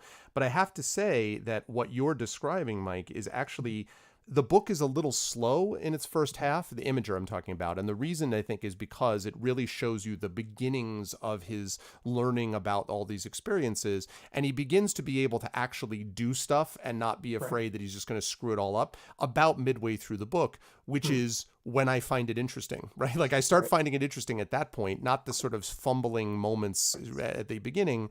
And that's sort of what you're describing. You're beginning it at a moment of competence. By the way, a moment of competence that still, to go back to what I said to Askren earlier in the show, still provides change, alteration. There's still an arc, right? There's still a movement. There's still a direction. It's not that you begin them at the end. It's that you begin them at a different portion of their journey. And that snapshot of the journey is likely to be more interesting for the audience than this other context, which seems very intricate, but not all that interesting. Like, do we really want, when we start in D&D as level 1 characters, do we want to know all the stuff that made it so that they figured out how to draw a sword out of a sheath without cutting your arm as you do it? Like, this is not, you have to learn that. Like, you got to learn how to take your sword out without killing your party. But like the sort of the training in that is not nearly as interesting, it seems to me, as the kind of higher level basic competence training that you've already established when time goes on. So, but I think I want to make sure, because this is actually going to be longer than normal for our Speculate show. So I'm going to give, I want to sort of give Mike a chance to throw one more thought or two about storytelling and GMing first, and then I'll let him go, and then we'll wrap up the show on our end once he's gone. So Mike, I want to ask just very quickly, what do you think you gained? We've talked a lot about storytelling and gaming today. What did you gain from the process of playing in games as a storyteller? Did it affect your writing? Did the writing affect your playing in these games? How has it affected each other? Yeah, I had put in probably hundreds and hundreds of hours playing tabletop games before I really got any degree of serious about writing fiction. I noodled at stuff in high school, writing character backstories for RPG characters, and then really got into writing short fiction and then novels in undergrad. So by then I'd been playing tabletop role-playing games for a year or for 10 years or more, because I started pretty early at like 8 or 9. And what I feel like I learned from tabletop, it's a big chunk of content, but the points that I would hit are the ability to develop character and to kind of depict an individual's response to things, like basically the training and skill acquired being a player. Gave me what I felt like is a better, faster ability to generate the interpretive framework of a character, like basically an intellectual creative prosthesis through which to interface with the narrative, where I have like ideas and then I have a strong enough sense of a character that I've developed because of the tools that I have from role-playing, that I feel like I know what the character might want to do. But that even with that, in writing, like Askren was saying, it still takes me some time to kind of flesh out that character and to really feel like I have as much a sense of their emotional stakes, I then go back and rewrite those first few chapters once I get to know the character. And the other biggest thing that I took from gaming is this thing that I've applied in Board of the Blade, which is the freedom and enthusiasm for collaboration, that I very consciously brought the we all share authorship mentality from tabletop role-playing games and from being a GM who really wanted to provide players with a sense of ownership of the game, to bring that to the table with Born of the Blade, where I was the series creator and lead writer, but I wanted everybody to feel like it was a world that belonged to everyone and that all the characters belonged to everyone, and using the experience of kind of wanting to help point the spotlight to other players during games, because I was really curious in what they were excited about, whereas the GM, I was curious and wanted to give them that space. That something you can take from tabletop, I believe, is all the tools that you develop in terms of your interest as a player, that you can point those using your kind of writing interest. You can bring that over and go, okay, in this scene, who has the most interesting choices to make? And that's how you choose POV and all of that kind of stuff, in terms of almost having the audience eye, because as gamers, we're always agents and audience. Mm-hmm. And that as a writer, you can use some of those audience experience and skills to then expect what the reading audience is going to want from something and make sure to deliver it as the creator. Yeah, and while we're on the subject of collaboration, who are the co-authors on Born to the Blade, which I've got showing, by the way, thank you. right now? Yes. Yeah, so the team is myself and Marie Brennan, who's actually an old friend of mine. We used to game together and we're in a writing group. So Marie Brennan, Malka Older, who we've covered on Speculate, yep, and Cassandra Kaw, who is an amazing, versatile writer who does some of the best verbal melees in the series that I've ever read. That's awesome. That's really good stuff. And as I said, has been met with acclaim. Do you want to explain briefly, before I let you go, what Serial Box is? How this all works? Because it's not just a standard one novel type thing. Sure. So Serial Box is a company that wants to make themselves into HBO for readers, is kind of one of their taglines. So they bring writers together, develop ideas, and then they have seasons like television of episodes. And the episodes are about 40 to 50 pages or an hour in audio. And the episode, the series build over time. So, like in Game of Thrones, in episode 1, you get a lot of characters introduced, but there's a narrative shape to each individual episode. Mm-hmm. So they're meant to be, for the most part, consumed week to week, because each episode releases 1 week at a time. So Born of the Blade has 11 episodes for the first season. We're 5 episodes in. And the part of the idea with Serial Box is they wanted to meet readers where they were. So a lot of people have commutes, or you have chores or something. And that by delivering narrative in chunks, they might be able to reach an audience who can consume and engage with the material over the course of a longer chunk of time. And that meant that it shaped the mandate for the writers. It's like, okay, you have to deliver a story that feels very powerful in a week-to-week fashion. So you have to really drill down, be really efficient with language, and have internal character and story arcs, as well as season and longer arcs.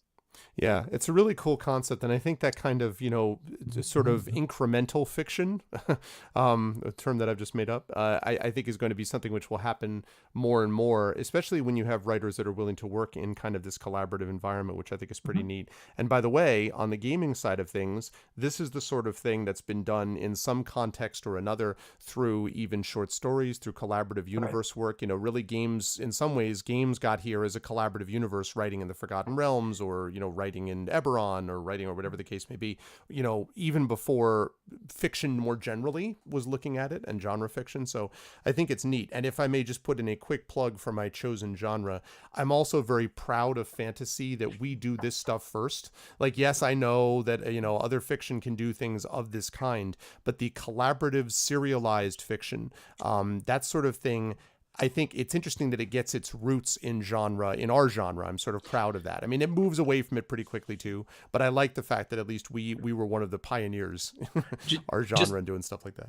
Just as a small aside, but I don't know if you guys know this, but in Japan, the large majority of the fantasy literature and fiction happens through these things called light novels, which are essentially really like short form serialized stories that are published either by themselves or in anthologies, and it's a huge market, and it's a huge way to get stories to readers. And it, like you were talking about, like TV shows, you get them a small novel, novella that is designed to kind of hook them onto their characters and keep them wanting more, because largely those stem in the same way like all comic books, almost all comic books in Japan are one artist / writer / does everything. Authors tend to do the same thing too. They publish themselves, they write it, so that's a lot easier to do than a whole novel and then you bring it to a publisher and hope that they will distribute it and then people will buy it, right? It's easier to do things in short form and do it real, and improve your craft as you go. I like that format as well that Michael's talking about, because as a consumer and as a reader, if there's a book that you want and you say, oh, it's like 500 pages, am I going to have time? Incremental is how people do things these days. Right? And when you put out a series, Born of the Blade, 11 episodes or 11 books is out 45. That's much more consumable to me than a 500-page book. And I know it equates out to the same, but you don't feel like you're forced to read it at the same time, because if it's good, you don't want to put the book down. You know what I mean? Also, and then everything starts going hell in life. You start forgetting to do things, and then you're done with this book, and then the world's on fire around you. So yeah, I do like that format, the incremental. I think that's a good way to do, especially with fantasy or sci-fi. I think that's a good way. Yep. I also think it might just be a little bit, and this may be wrong, but it might just be easier to make, to do sort of, things that make like the whole page turner idea. You want the next bit, if you're doing it in like, if you're ending on a cliffhanger, you're doing it in short episode form rather than as a whole book. And from a logistics point of view, it has to be so much easier from a company standpoint to be able to set up 10 or 12 different authors to put together these 40 to 45 page stories than have these, days that you have to have this 500 book page. And Arv, you could probably relate to this, I mean, things come up in life. It's much easier to write a 45 page book than it is a 500 or 600 page book. I mean, in a short amount of time. So I think from a company standpoint, that's a smart way of doing things too. The key thing, and this is up to Mike, is to make sure that it's monetized in such a way that authors get paid for it. that's the key. So and making sure that the contracts are fair. Right. And, like Board of the Blade, they sell the first episode for free, and you can get the first episode on the website for free, or you can listen to that you can listen to it because they have audio with like a soundtrack and a theme song. So they're trying to create all of those points of access to be able to meet readers where they are, like folks are talking about. And it's certainly not without its challenges. Coordinating for writers' schedules is a small business, but it's different enough that they seem to be finding some good success in people for whom that model is really appealing.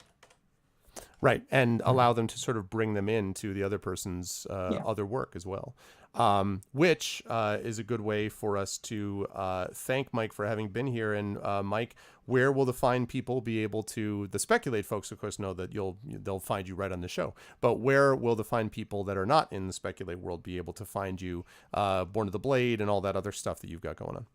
Sure. So my website is michaelrunderwood.com. You can find me on Twitter at Mike R. Underwood, so that's just the letter R in the middle. And you can find Born to the Blade at serialbox.com, and that's SERIAL as in serialized fiction. And you can get the first episode in ebook or audio for free, and then you can subscribe or you can buy the whole season at once. Buying from the website or subscribing there is going to be cheaper than getting them on the episodes individually on the web store. And otherwise, you may find me in the Arvin Elrond chat here and there. Yes. As always, as an honored member of the community, definitely. Thank you, Mike, for the Speculate folks. We want to thank everybody for listening. Please come back and check us out. We will have more shows for you over the summer. We've got a lot of travel going on. And so Mike and I will be engaged with that. So thank you to the folks in Speculate. For my Twitch folks, thank you folks for listening in to Mike here. We're going to keep going, David Askren and I. But Mike, thank you very much for being with us. It was a lot of fun. And thanks, man. Always a pleasure. Yeah, thanks so much for having me on. And David Askren, it's Well great met. to meet and chat with you both. It was always a pleasure. All right, Well take care. met. All right, we're going to have Mike get on out of here, and then I'm going to recapture the windows. Let's see. Give me just a second as we do that. Let's see. There we go. All right, now just give me a second whilst I capture Askren here. Thank you, Mike. That was awesome. So, all right, let me just remove his stuff, and as we go on Gotta here. love overlays. Better you than me right now. Oh man, the video capture world. I'm telling you, man. The production stuff, the DIY production stuff we all have to do, right? You got your CBS truck outside out in the driveway, probably. Yeah, I don't know. you? Oh yeah. I got my right with the big the satellite dish on top. Yeah, I got all Get the stuff. on.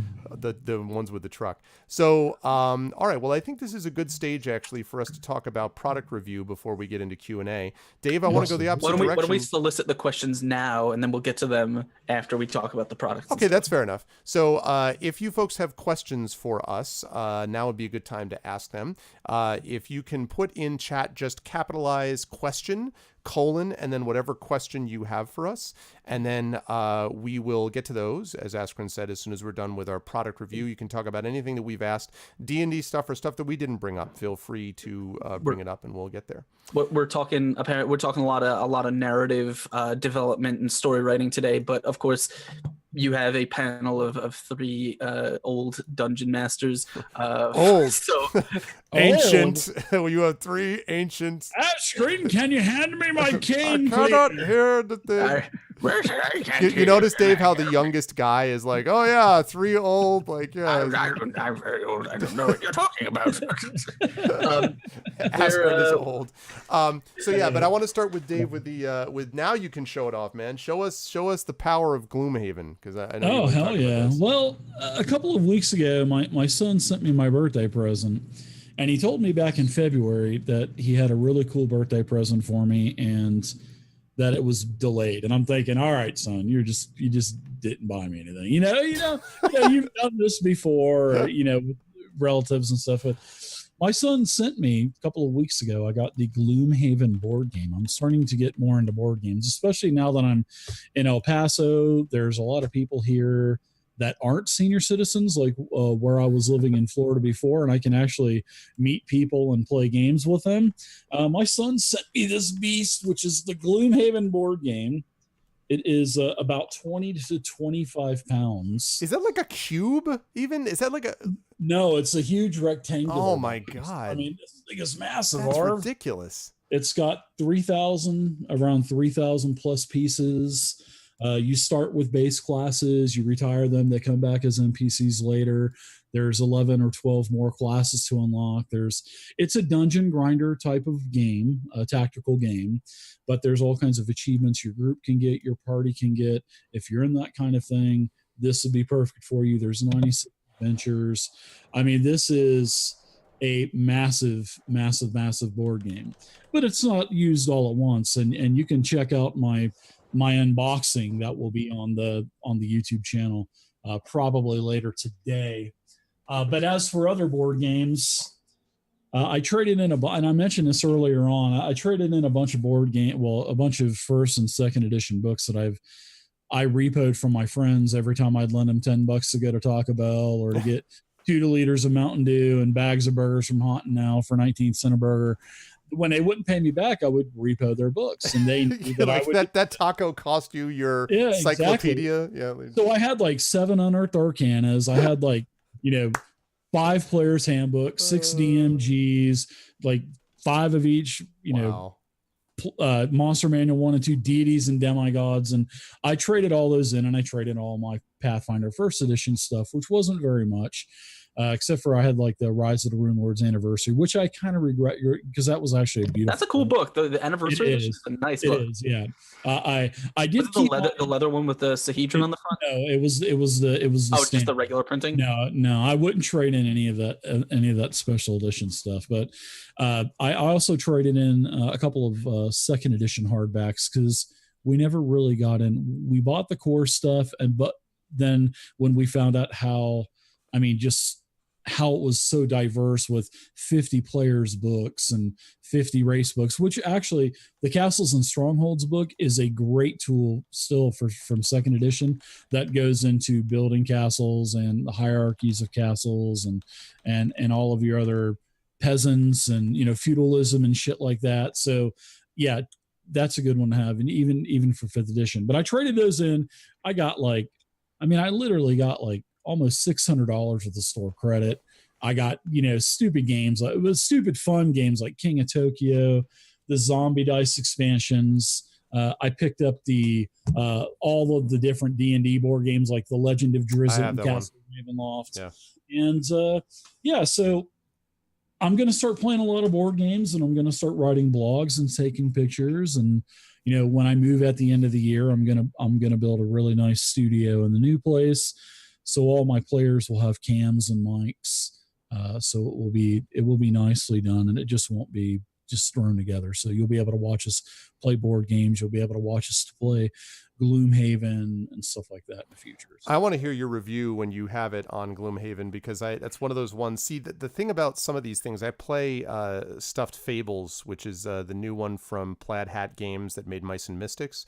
They make great stuff, and for those of us with young kids, I need to think about board games that have a snowball's chance in hell of hitting the table. And the reality is that like many of these games are just never going to hit the table because they're never going to have time. Like the time that I have that's not devoted to that is time that I'm basically doing D&D or streaming or something like that. So I don't have additional board game playing time that's not with family. So I need to think of stuff that's going to hit the table with the family. But I love the sort of like the rune-bound talisman. I love that old style kind of adventure board gaming stuff. I love that stuff that has those aspects to it. In fact, it was a reason I think that I stayed with the board game Descent probably longer than I should have, because I kept wanting to love the game, because I'm like, it's everything that I want to have, but it was just so much emphasis on combat and so much emphasis on fighting that eventually I'm like, it just doesn't. That's what Gloomhaven's about. So I'm sure it probably will get repetitive. Well, I was curious. I mean, it's got a lot of adventures though. I mean, like, it's 96 dungeons though. That's the whole thing. Yeah, dungeons. But the thing is, you can upgrade your character, and I'm sure, we'll take breaks from this, play some Starfinder around the table, maybe play some Savage World Zombie Apocalypse, something like that. But yeah, I mean, it's going to get repetitive. There's no doubt about it. But that was one thing that I wanted to make sure when I started getting board games. I just didn't want to accumulate a lot of shit like I have with RPGs over the years that I never even open up. Yeah. So, that's why I wanted to get, I started looking into the D&D board games. They're right up my alley, and plus Gloomhaven and also the D&D co-op games are all single player. So if you want to play them single player, you can. That's the great thing about it. You don't have to have 4 people. True. Wish I would have knew about these in Florida. I'd have been playing these D&D board games already. But yeah, but he got me there's a couple thousand cards in the set. My son got me the pack of sleeves, and oh my God. He got me the balsa wood organizer that you got to put together. 16 trays. Those things, yeah. He got me one of those, and it all fits inside of the Gloomhaven box. So, man, he went out, he went out and spent like $300, and he paid $99 for the board game, which he got it from the Kickstarter. But man, he had to wait for like 6 months on certain tiles that weren't in the box. So there was a little bit of a problem with getting the orders right for the second edition, but he said it took him like 5-6 months to get everything. And that's why my present was late. So that's good though, man. You raised your kid right. Yeah. That's the kind of gift that's awesome. Yeah, that's good. Cool. You know what he got for his 21st birthday, Arv? What's that? An American Tactical AR-15 fully decked out. Oh, and God. And he's getting a trip to Las Vegas, because when he comes out to visit me in June, He's going to be surprised about the AR-15. He doesn't even know about that. He thinks he's just going to Vegas because I asked him, where do you want to go?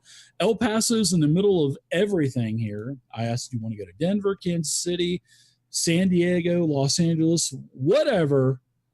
But And he said, I want to go to Vegas. the jig is up now, though, because now you've revealed it. So now you've actually told him everything, and now He gets the first 100 rounds, and then after the first, because those things are expensive for an Yeah, I went to Vegas when I was like 22, and it was worth it. Never been to Vegas, only Reno. Twice. I've been like 7 or 8 times now, and I absolutely love it. I always stay at the Luxor, and I'll let everybody know when I'm going. So maybe we can do some hook it up and do some gambling and maybe even some gaming if there's anybody out there in Las Vegas, because we're going to stay for 3 days, I believe. I hear that Vegas doesn't know anything about games, though, Dave. I feel like they're not really, Yeah, but I'll tell you what, Arv, and I know this question is fixing to come up between you and Askren, and the answer is no, I'm not going to get my son an escort when we go to Vegas. I just listen. think that's a little creepy. Yeah, I was gonna say that's maybe that's a bridge too far. I would say. No, that's awesome. I am. But that's a cool gift that he got you. That's cool. Gloomhaven. I hope he's not watching. He better not be. Well, I was gonna say like whatever. Now it's all out. He's just kidding. He didn't mean any of that. Well, he knows he's. You're going getting to a free Vegas. car wash. That's what you're getting. That's actually. Hey man, I went to Vegas for the food. I don't know what you're talking about. Yeah, exactly. Oh, dude, have you ever been to El Paso? El Paso. I've was never been to Texas. dude. No. Oh my god! Well, if you're ever That's out not here, true. I landed. I think I landed in Dallas for a minute on my way Same. to Vegas. Yeah, I did that too the first time I was. But if you're ever out Giant-ass here in El airport. Paso, dude, I will take you out for some of the best food that you've ever had, and I'll take you out and we'll go get some margaritas and some drinks and. You know. I know. I don't know where that is in relation to. I know a bunch of people in Austin. I'm 3 miles away, 3.5 miles away from the New Mexican border, and I'm about less than a mile from Mexico, from Juarez.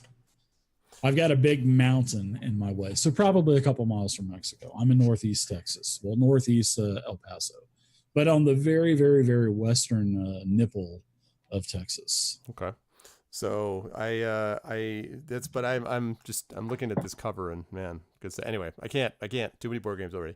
Let me move over to Askren. Good luck trying to find one. They're super expensive. I know. They've actually, because they've done extremely well with that $600. stuff. It reminds me of I don't know if you've ever seen the Scythe. Was a Kickstarter game that came out that had like same kind of thing, like thousands of pieces, and That was a couple of years ago, right? Yes, a couple of years There's ago. also if you're talking expensive ass board games, there's Kingdom Death Monster is crazy expensive. Yeah.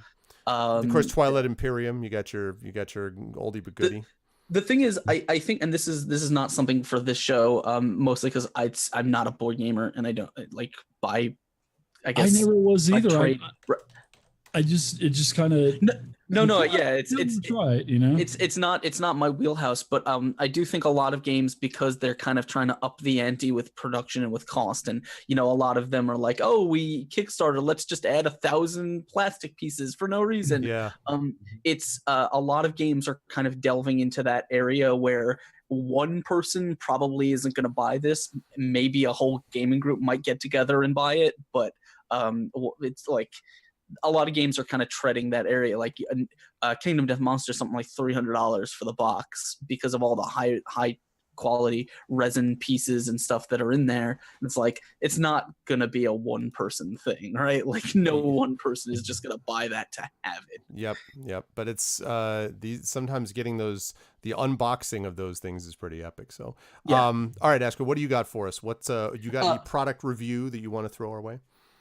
Yeah, I mean, I showed this off I showed this off on my stream, but some friends of mine recently sent me from their Kickstarter the Open Legend core rulebook special edition that I got right here with the gold foil cover, which I think is really, really cool. Open Legend is kind of an all-purpose more narrative, like lightweight narrative system that we've been using for our horror game, and I've been having a ton of fun with it. The rulebook itself, the rules are online for free. They did a Kickstarter mostly for the core book, and as you can see, it's got a ton of really, really high quality art and stuff in it. It's a really nice looking book. Yeah. It's Pages, laid out too. really Nice well. paper. Yeah, I like nice the glossy. gloss. Yep. Yeah, it like I said, it's got a ton of really high quality custom art, all done by all paid for by the Kickstarter. And this, of course, they sent me a signed copy because Brian is a friend of mine, and I had to get in on the Kickstarter. And then it came. There's also the Amuria's Dawn, which is the campaign setting that they wrote specifically for the Open Legends system. Yep, with Matt Mercer and Ed Greenwood working on that. Yep. Yes, and again, because I had to support them, they went ahead and sent me the Matt Mercer and Ed Greenwood signed copy. Nice. It's again fantastic book. Tons of high quality, like really high quality artwork done for the thing itself, the book itself. Lots of great writing. There's also a poster map that I got. I'm just showing off the products, but I've been talking about the system. Open Legend is a system I learned about when I just started streaming. It's a D20 system that plays similar to D&D, but it has a couple mechanics that are unique to it, such as the universal exploding dice mechanic. Right. It's I don't know why you'd have any connection to that, Askren. I can't imagine. It was just kind of serendipity. But I love but the thing that always interested me about it is that unlike D&D, it's not really a system where the mechanics define a lot of things for the players. What the game is built on is that you create a character based on sort of a list of traits that you can put points into, just like in D&D you put skill points in, but those traits are how you interact with the world. So it's not like in D&D you have 10 strength and you wield a long sword, and so your long sword is that's how you interact with combat. But it's rather you get to decide how you want to interact with any scenario. So like you can use you can choose how your character manifests. Do you want to use your alteration, your creation abilities, your do whatever, and then you kind of, there's no set spell list or anything. You just kind of that's all handled narratively, how the players interact with the world, and it's up to the kind of the DM and the players to sort of create those scenes and those moments among themselves. It's hard to explain. It's easier to see in practice. It's for viewers on this channel that you'll remember that last year's ArvCon, we did an Open Legend event that Ryan Shaples, who writes for them, actually was he's DMing. One of the writers on the and Open Legend sponsored ArvCon, so we actually gave away a bunch of the Open Legend books and stuff like that. Yeah, Brian's good people. That it was an interesting system, and playing within it was interesting. We were doing it as kind of like this vaguely X-Files spy Avengers type thing, but you could basically apply it to many different kinds of things. It doesn't prescribe itself a tone or anything like that. It's basically like I run my horror game in it, but you could just as easily do a heroic fantasy thing. You could just as easily do a sci-fi thing. It can take. It's really an interesting system that lets players kind of stretch their imaginations and how they want to handle things. And I've been having a lot of fun with it. I've finally got the stuff. This came from the Kickstarter, which I was happy to support because Brian and Ryan and all those people have been friends of mine since I started streaming. So awesome product. The rules are free, but if you like getting yourself tactile books, I'm pretty sure they are selling these right now. So go consider checking it out. And that's my the other thing. Someone sent me this, and I don't know who it was because it came from Wormwood, so I don't know who actually bought it. But someone bought me a Wormwood dice box with I don't remember the wood that this is, but it's really cool. So awesome, man. That's just an aside. I now have an extra Wormwood dice box. That is that's cool. Well, the power of Wormwood dice compels you. So the one that I want to throw up there, not throw up, but throw up there, is Espergenesis, the core manual. Now, I don't have a printed copy of this yet because it's going to be available at Origins, which I will be at next month in Columbus. But the Espergenesis system, Alligator Alley, which is the company, is not only sponsoring ArvCon, but they actually sponsor our regular campaign of Espergenesis that we play on here. And so their core manual has recently been released on Drive-Thru-RPG and stuff like that. And I want to get rid of, there we go. I just want to make sure I could actually show that image on stream. So the core manual, and again, I can't wait to do exactly what you just did, Askren, so I can actually show off like the quality of the book, because the art is amazing. Like the entire professionalism of it. In the land of Kickstarter and in the land of crowd-funded and independent RPGs and things like that, there is, I found, I think both of you gentlemen would agree, a wide range of quality that we could discover in these things, right? Like some of these things are clearly not ready for prime time. Just look through the DM's Guild. You will see the like, widest range. You know, like some of it is Rouge. I mean, come on, dude. Yeah. Some of it's actually great, but some of it not so much. God. It's yeah. But this actually is really, really good. It's designed by Rich Lescouflair. Also, Christopher Neglin is in that, and Brian Dalrymple and a bunch of the other folks at Alligator Alley Entertainment. But it's a 5e compatible, essentially space opera science fiction thing, which is inspired both by Phantasy Star and Mass Effect. So, I mean, that's good starting point right there. I adore this system. I think this is a really, really good system that's going to blow up. I think that it is filling a void, which is people want a la Pathfinder with Starfinder. They want a D&D space game. They want a D&D science fiction game, and I think this does that. I've been playing with a set of 4 wonderful players, Johnny Pittman, Video Store Cowboy, who Asker knows a little bit, Zach Clay, who's in my Our Vocalist team, Louise Moore, Accidental Legend, who's a wonderful role player, and then Kat Rambo, who is an author that Mike Underwood and a lot of folks know. They've been doing a great job with it, and we're only into, I think, maybe the 3rd or 4th session now, but just seeing, I love when the flavor of the system is so clear, and you really get a sense, I think, of how they've really adjusted it. It doesn't feel just like you just tacked on something on top of 5e rules. It's got a lot of significant differences in terms of the way the races are built, and in terms of the way that the, in quotes, spells, not really spells, but these Esper powers operate and all that. Just like Adventures of Middle-earth built on the 5th edition system but made it its own, this does the same thing kind of in the space universe. And so I'm a big fan of Espergenesis. The core rules, I should say, the basic rules are available, and there is a free PDF, actually, Richard, of Espergenesis that's available, which you can actually download, an actual PDF of the core rules, and I know that because I have them. That's just the basic rules. The core manual, which is the thing you folks are looking at right now on your screen, that is not available. Oh, you're talking about something else? Okay. But the basic rules are available, the core rules. Oh, Open Legend. Oh, okay. Sorry. Espergenesis, I misunderstood. Espergenesis, though, has that available, so you can actually get the basic rules to try them out.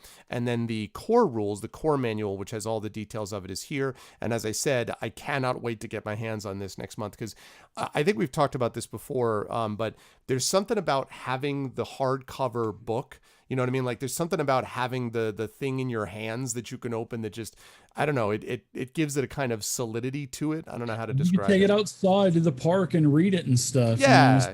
Not having to worry about a battery and a Kindle device or shit like that. Yeah, exactly. It feels just like it feels like it's real now all of a sudden, but it's pretty cool. And by the way, in the story of Small Universe, I played for a group of people that had never played before. I DM'd a session, and pretty much I think it was for 8 people, and 7 of the 8 had never played before.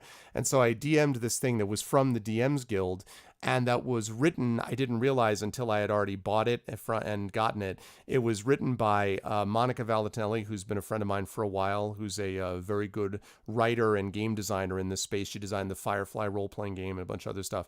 And then also Rich Lescouflair, the guy who designed this game. So small world. There's like 5 people in the role playing world, and everybody knows each other. But anyway, so I recommend that. Esper Genesis is good stuff. Not just because they sponsor us, but because I actually really think it's a good system, and I cannot wait for that core system. So that's going to be good stuff. So all right, guys. So before we wrap up here, does anyone have any questions that they've got for us? Do you have questions you want to throw our way about DM things that came up? Can be D&D, can be other systems, about how to handle troublesome players, how to deal with barbarians that become too dumb to live, as Askren's told us stories about before, how to handle characters like that. If you've got something, throw it at us, because we are here for you for the next couple of minutes before we close up shop. And actually, while folks are coming up with those questions, I do want to ask here, because Dave, now that you're getting back into the round the table type of stuff, how heavily are you going to be invested in the battle mat miniatures type of thing? I mean, I've seen your layout before, but I'm just curious, like definitely like you're all in like Flynn, huh?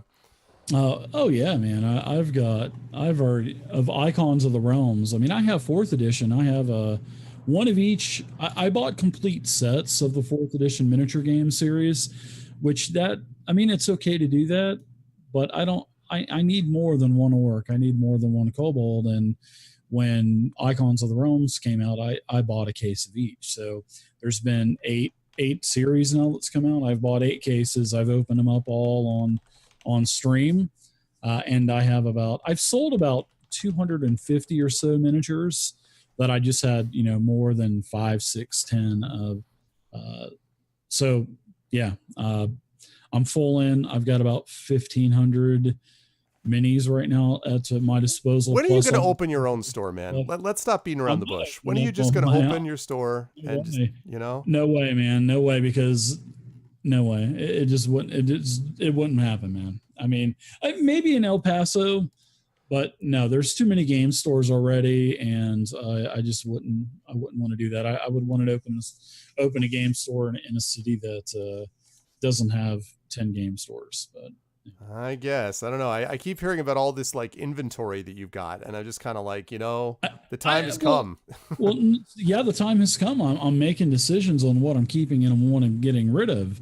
So, I mean, I've got about 12 more boxes in Florida that my son's sending me a couple at a time, and I'm just going to go through those and get rid of everything that I don't need it. I just got rid of like 45 books, Arv. Like Shadowner just said, like not gaming lounge. That's becoming a big thing now. Like gaming, actual bar, lounge type places where you have both of those things, Yeah, but I'm not into Magic the Gathering, so I don't know anything about Magic. And most game stores, the predominant amount of business that they do is from Magic the Gathering. And I have some old, very first edition Magic the Gathering cards that I've got in this box here that I have no clue they're from like the first edition, and also some from Tempest. I have no clue what they are. I need someone to take a look at them for me. So, but I don't even want those. I want to get rid of them. Well, maybe that'll be it though. Maybe, but need that stuff. But that's what it'll be though. See, that's like in my vision for you. What will happen is like you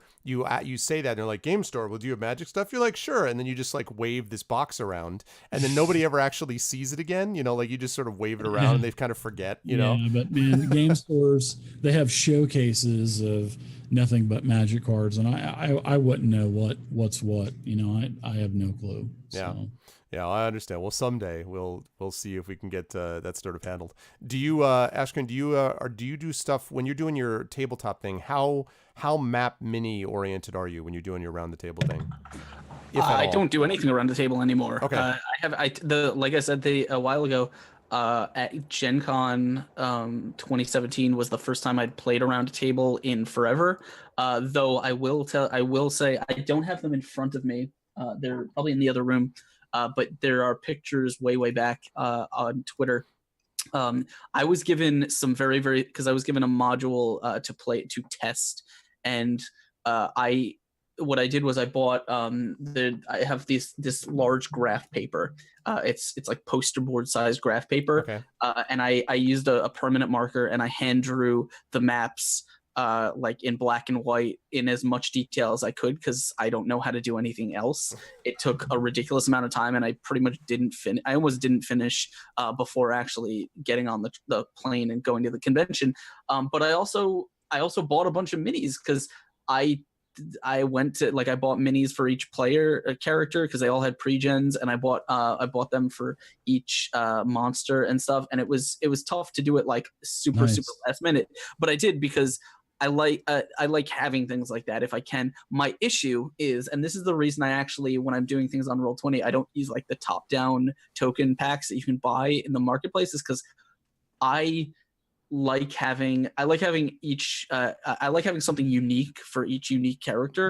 And so I don't like substituting minis or tokens or anything like that. It's like, yeah, this is a goblin, but just pretend this is a kobold. Like, I don't like that if I can avoid it. So I'm just a stickler for everything kind of. And the thing is, I also don't like mixing and matching. So if I buy, like, everything kind of has to have the same aesthetic. It's not mandatory. That's just one of the little weird contrivances in my head, that I like. Everything has to kind of share an aesthetics to the player, so it doesn't look like a jumbled mess, and it looks like and this, I think, goes back to a long time ago when I started playing and started DMing, especially when I started playing on Roll20 before I was a dungeon master or a streamer. I saw a lot of people doing things, and to me, it was one of those things where it's like I saw players, I saw dungeon masters doing just whatever, like they would just slap things down or use substitutes or whatever. And in my head, it's like pennies and nickels, It's almost like I kind of wish I got the feeling that this person cared more about their game. And that was a thing that I told myself that if I was going to become a dungeon master, I never wanted to do. Like, I never wanted anyone to be able to look at what I was doing and say, that guy doesn't actually care about, the quality of his game. And so that was something that just kind of carries with me. So if I end up buying something, like, I tend to go kind of off the deep end with it. Like, I buy everything I need, and I make the graphics I need, or I draw the maps that I need, or if I can't find them, because I don't know how to do less. It's just it doesn't sit well with me otherwise. See, I'm with you on some of that, but I can't draw. I need that. That's the problem. I need to be able to. I'm more in having to find stuff, because my mapping ability, like, is not high quality. I mean, it's not the mapping, it's the drawing. Like, Perkins does these things sometimes where she's like, oh, I just like doing this, and I'm like, how do you do that? Like, I do not. Honestly, it's not particularly difficult. You have no. That is not my creative brain. I'm a very creative person in music and in writing, but fine art stuff, I'm not. That's not my bag. I wish.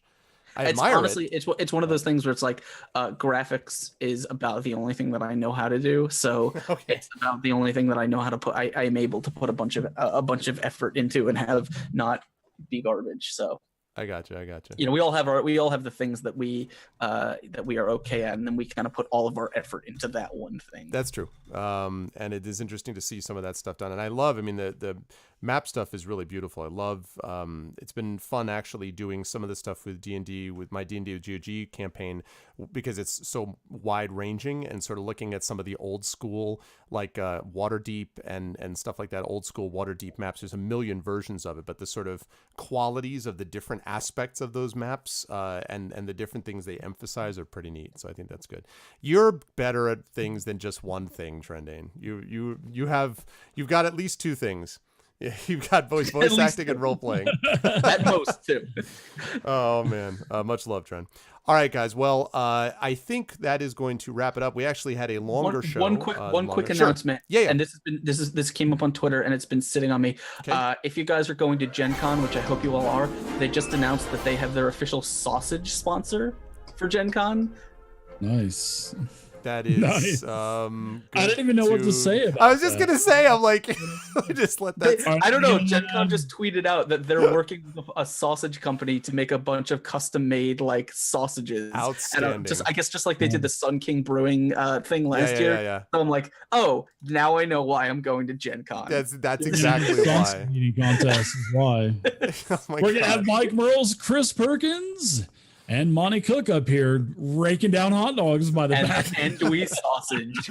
Oh my And god. at Greenwood, we're gonna have Arv up there too. Oh my god, right? Like Jay, thank you The for the no bun hot dog eating contest. Oh my I'm sorry. god. Jay, thank you for the resub, dude, by the way. Thank you so much, Jay. That's funny. Yeah, they like their machine, Gen Con, their marketing machine is impressive. But I'm looking forward to Gen Con. It's gonna be a blast. We're gonna be doing actually the sequel to the one I did last year. The sequel to what do you call it? To Night of the Forbidden Library that I did live in front of authors. They gave us the ballroom this year, so that was exciting. And so we're going to be doing the sequel to that in August for Gen Con with authors, which is going to be fun. So I'm looking forward to it. It should be good times. So I will, as always, have us close up shop, and I'll start this time since Askren started doing it. Askren, good stuff today, as always, my friend. Where will they Thanks for find having you me. next? Where will the fine people on the internet see you, sir? Well, thank you as always. You guys know that I kind of love hanging out and just rambling about anything and everything that has to do with gaming. Today we had some really interesting discussions on narrative and things like that. I feel like I got to pick some professional writers' brains on stuff that I don't usually get a chance to. So always a pleasure, and thank you for everyone who hangs out with us. You guys are all awesome. My name is Askren. I'm the host and dungeon master over on a Twitch channel called Exploding Dice. You can find it over at twitch.tv/Exploding Dice, where we've kind of been on an impromptu hiatus, but things are slowly coming back. Right now, we have a bunch of games going on during the week. We have on Wednesday, we will be having the Daubers, which is our D&D 5th edition campaign where we play tiny little Hobbit-like things, going on a Hobbit-like adventure. Things are getting really, really cool. It's a ton of fun. Of course, Thursday we have Razor Coast, our all-female pirate campaign, which is pretty awesome. Saturday we have Writhing Moon, our open legend horror campaign, which is approaching its finale very, very soon, and I'm kind of excited and terrified for that. And then Sunday we'll be back to doing Mouse Guard: The Dark Spring, which is a Mouse Guard RPG. I was wondering about that. So that's on its way back then. It is, yeah. Like I said, everything kind of collapsed, and we kind of had to schedule a breakdown. But we're putting the pieces back together, and I believe every show should be back this week. Cool. So I'm very excited to do that. If you guys want to catch up with the information about all that, you can just catch me on Twitter as @Askren, and I will always be tweeting about all the stuff that we're doing. Even though I've been on Twitter less and less these days, but Tweet. I will. I just, it's one of those things where once you take some time away from it, you realize like, wow, I don't actually need to be here all day. Yes. But yeah, I'm excited to be back to streaming and hoping to get some content out to you guys and hang out some more and talk about Dungeon Master stuff. So thank you guys. Good stuff, man. Always a pleasure. Moving along to David. David is, as always, great stuff. And thank you for being here, sir. As always, where will the fine people be able to see you next, on or Yeah, offline? Arv and Askren, it's always nice to hang out and talk with you guys. I look forward to this couple of hours that we have every month. It's really nice. And you can find me, if you guys don't know, I am David. I have a channel here on Twitch, The Digital DM. I run, I've actually, since I've got all established and everything, I'm up to about 5 days a week streaming again. So what I'm doing is I'm doing basically product reviews. I have a ton of stuff that I've been amassing. As Arv says, the Digital Dungeon Master RPG store is Digital open. DM store is coming. Yep. Yeah. Yep. So I've been doing a lot of reviews on Mondays and Tuesdays. On Wednesday, I do an archive.org public domain movie night where we take an old horror movie, and it's got to be open domain, and we watch it. We've watched Night of the Living Dead. We've watched the original House on Haunted Hill. All those great classic movies are now, the originals are open domain, and we do that on Wednesdays. On Thursdays, I play Zombie Dice or Cards Against Humanity with the viewers and have a good time with that. And then I also run games on Friday and Saturday. Every other Friday, I have a Tomb of Annihilation game that is outstanding. Great role players. I'm really lucky to have the players that I do. On Saturday, every other Saturday, I do a Ghost of Dragon Spear Castle that's transitioned into the Lost Mine of Phandelver. We're going to wrap these games up here, and whenever we wrap up this 5e stuff, we will be moving to other settings and other games that aren't going to be 5e. I've been playing 5e for ARV, for 5 years now. Mm-hmm. As streaming and everything. So we're going to start playing some other games. We're going to start doing some Savage Worlds. We are going to start doing some Pathfinder 2nd Edition. Really looking forward to that coming out, which is still fantasy. But and then we're probably going to dabble into a little bit of Call of Cthulhu. So, but you can find me on twitch.tv/digitaldm or digitaldungeonmaster.com. Awesome. Good stuff, guys. Always a pleasure. I'm glad we were able to do this, and I was glad that we were able to have you guys meet up with our guest Mike as well. That was a good time. Yeah. And I always learn a lot of things from these guys every month, which really helps me in my own DMing as I'm kind of thinking about stuff to do. I almost always come up with a couple of things that are there as well. Esper Genesis with viewers. Yes, I will be doing that, Brahms, but not this month.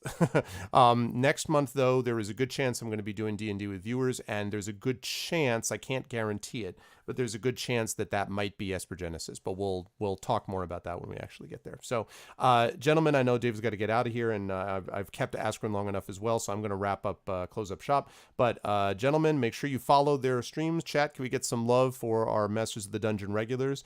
And gentlemen, I will see you next month. Askren, David, thanks, guys. Pleasure as always. See you guys Thank next you for month. having us, guys. Take care. Have a great day, everyone. Oof. I Bye, can't. guys.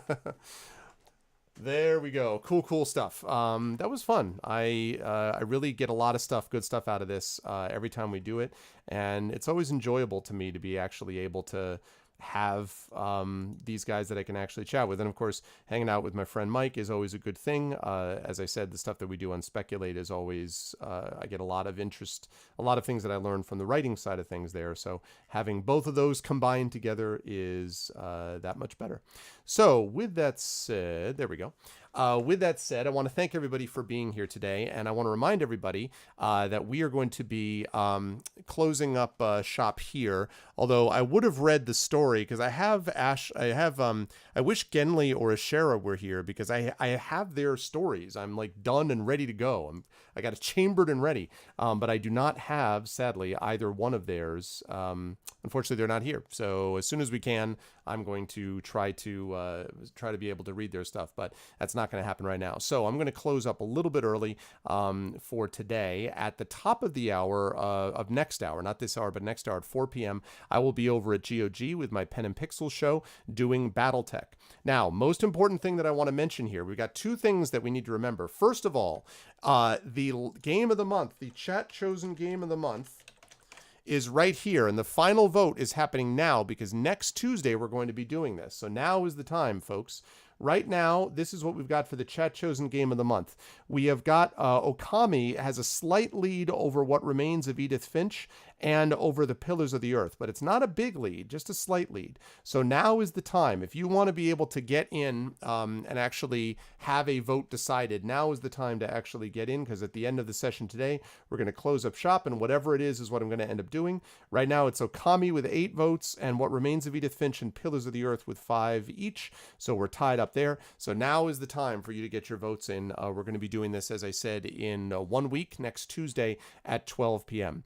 But as I was saying, BattleTech over at GOG with Pen and Pixels. And then this evening, special note, reminder, tonight, in a special Tuesday evening session, the Arvocalists will be returning at 9 p.m. Eastern tonight. We will be continuing with the Legend of Heroes second chapter. We were not able to do Arvocalists last month because Russ was on his honeymoon and there were all these things going on. But now everyone is back, so we will have Darkside Rob, we will have Russ, we will have Zach Clay, and we will have Bonnie Gordon. The full crew will be here tonight for the Arvocalists. So it's going to be a busy day here. We're going over again to GOG in about an hour and a half or so, hour and 15 minutes or so for BattleTech. And then after that's done, we'll have a couple hour break, and then at 9 p.m. right back here for the Arvocalists. Then I will be done until Friday, and on Friday we have, of course, the opening day of ArvCon. Now, I cannot emphasize this enough. This is going to be a big day for the channel. It's going to be a big day for everybody, but it's going to be a big day for the channel because a big event for the channel because of what we've got planned. We have 5 separate role-playing events going on over this weekend.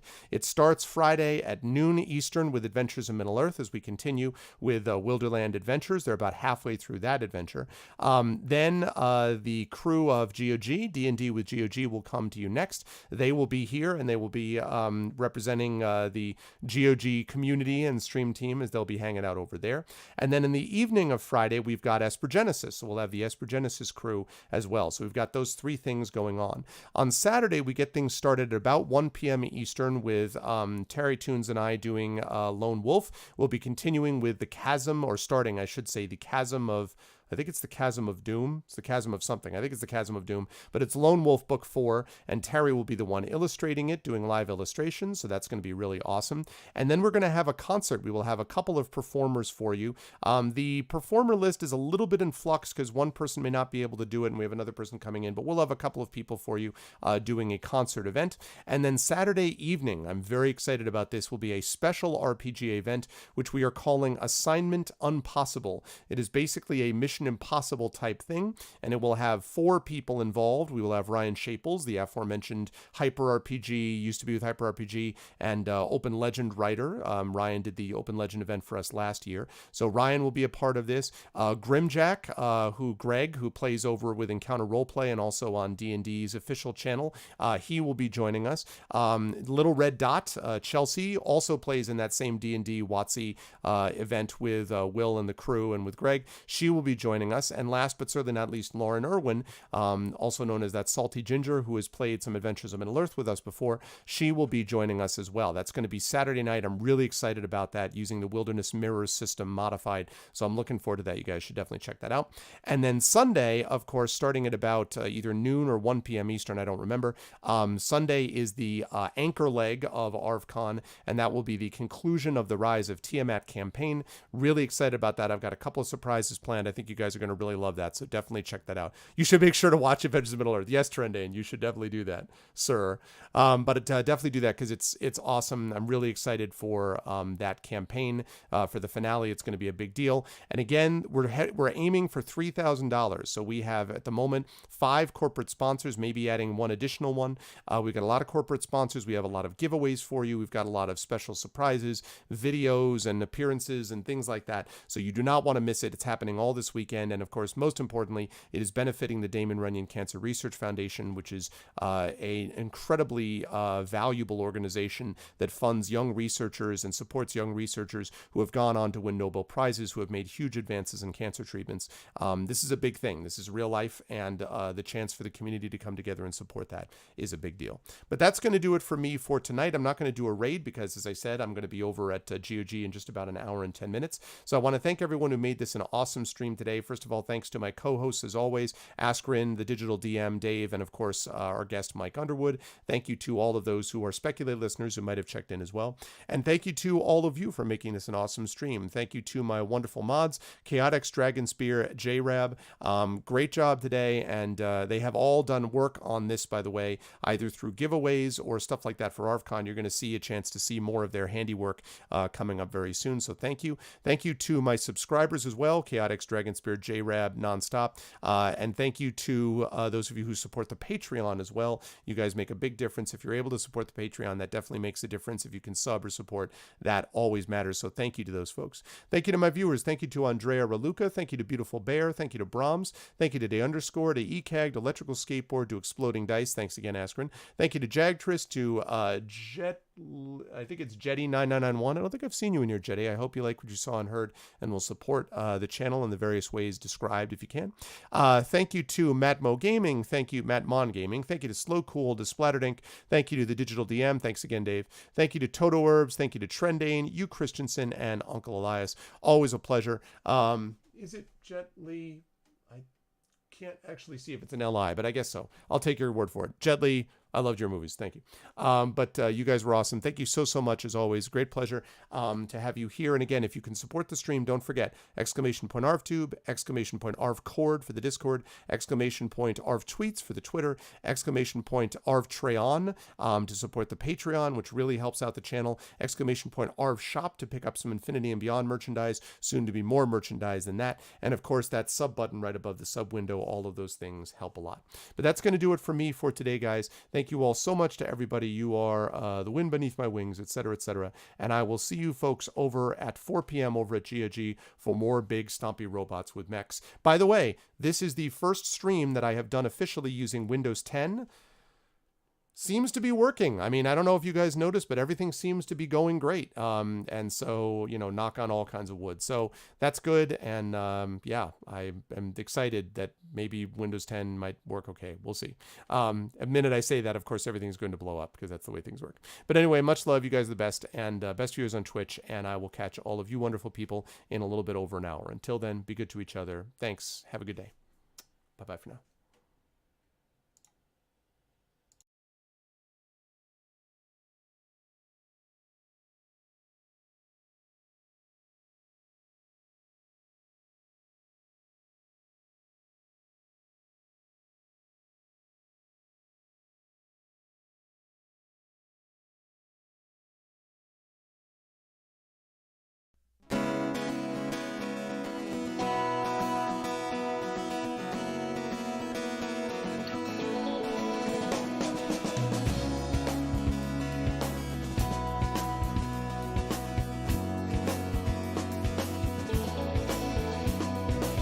Well, do you remember when the world was fresh and new?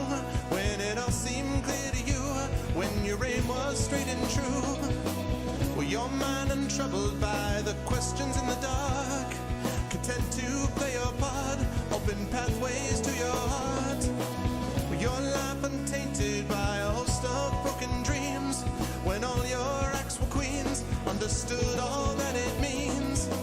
Could you have understood the way your life was bound? Did you ever wonder how you got from there to now? Oh, yes, you're gonna fly away from here where the sky grows more clear and your problems disappear. Drift away down below, watch them go down to your friends where the trouble never ends. And there's always just one more day left to go.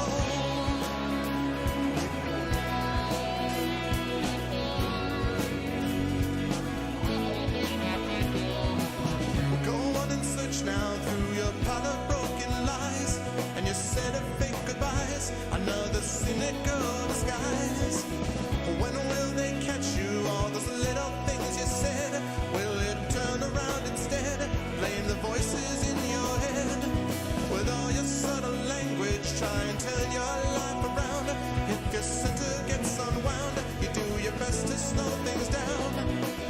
And if you feel things that you never felt before, things that shook you to your core, a shattered truth you can ignore. Oh, yes, you're gonna fly away from here when the sky grows more clear and your problems disappear. Drift away down below, watch them go down to your friends where the trouble never ends. And there's always just one more day left to go.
And when you've struggled and you keep on falling back, 'cause it's confidence you lack, you try and take a different tack. You can turn and face your demons, or you can give yourself a break. You can go a new direction, life is only what you make. When it comes to your own vision, when you got to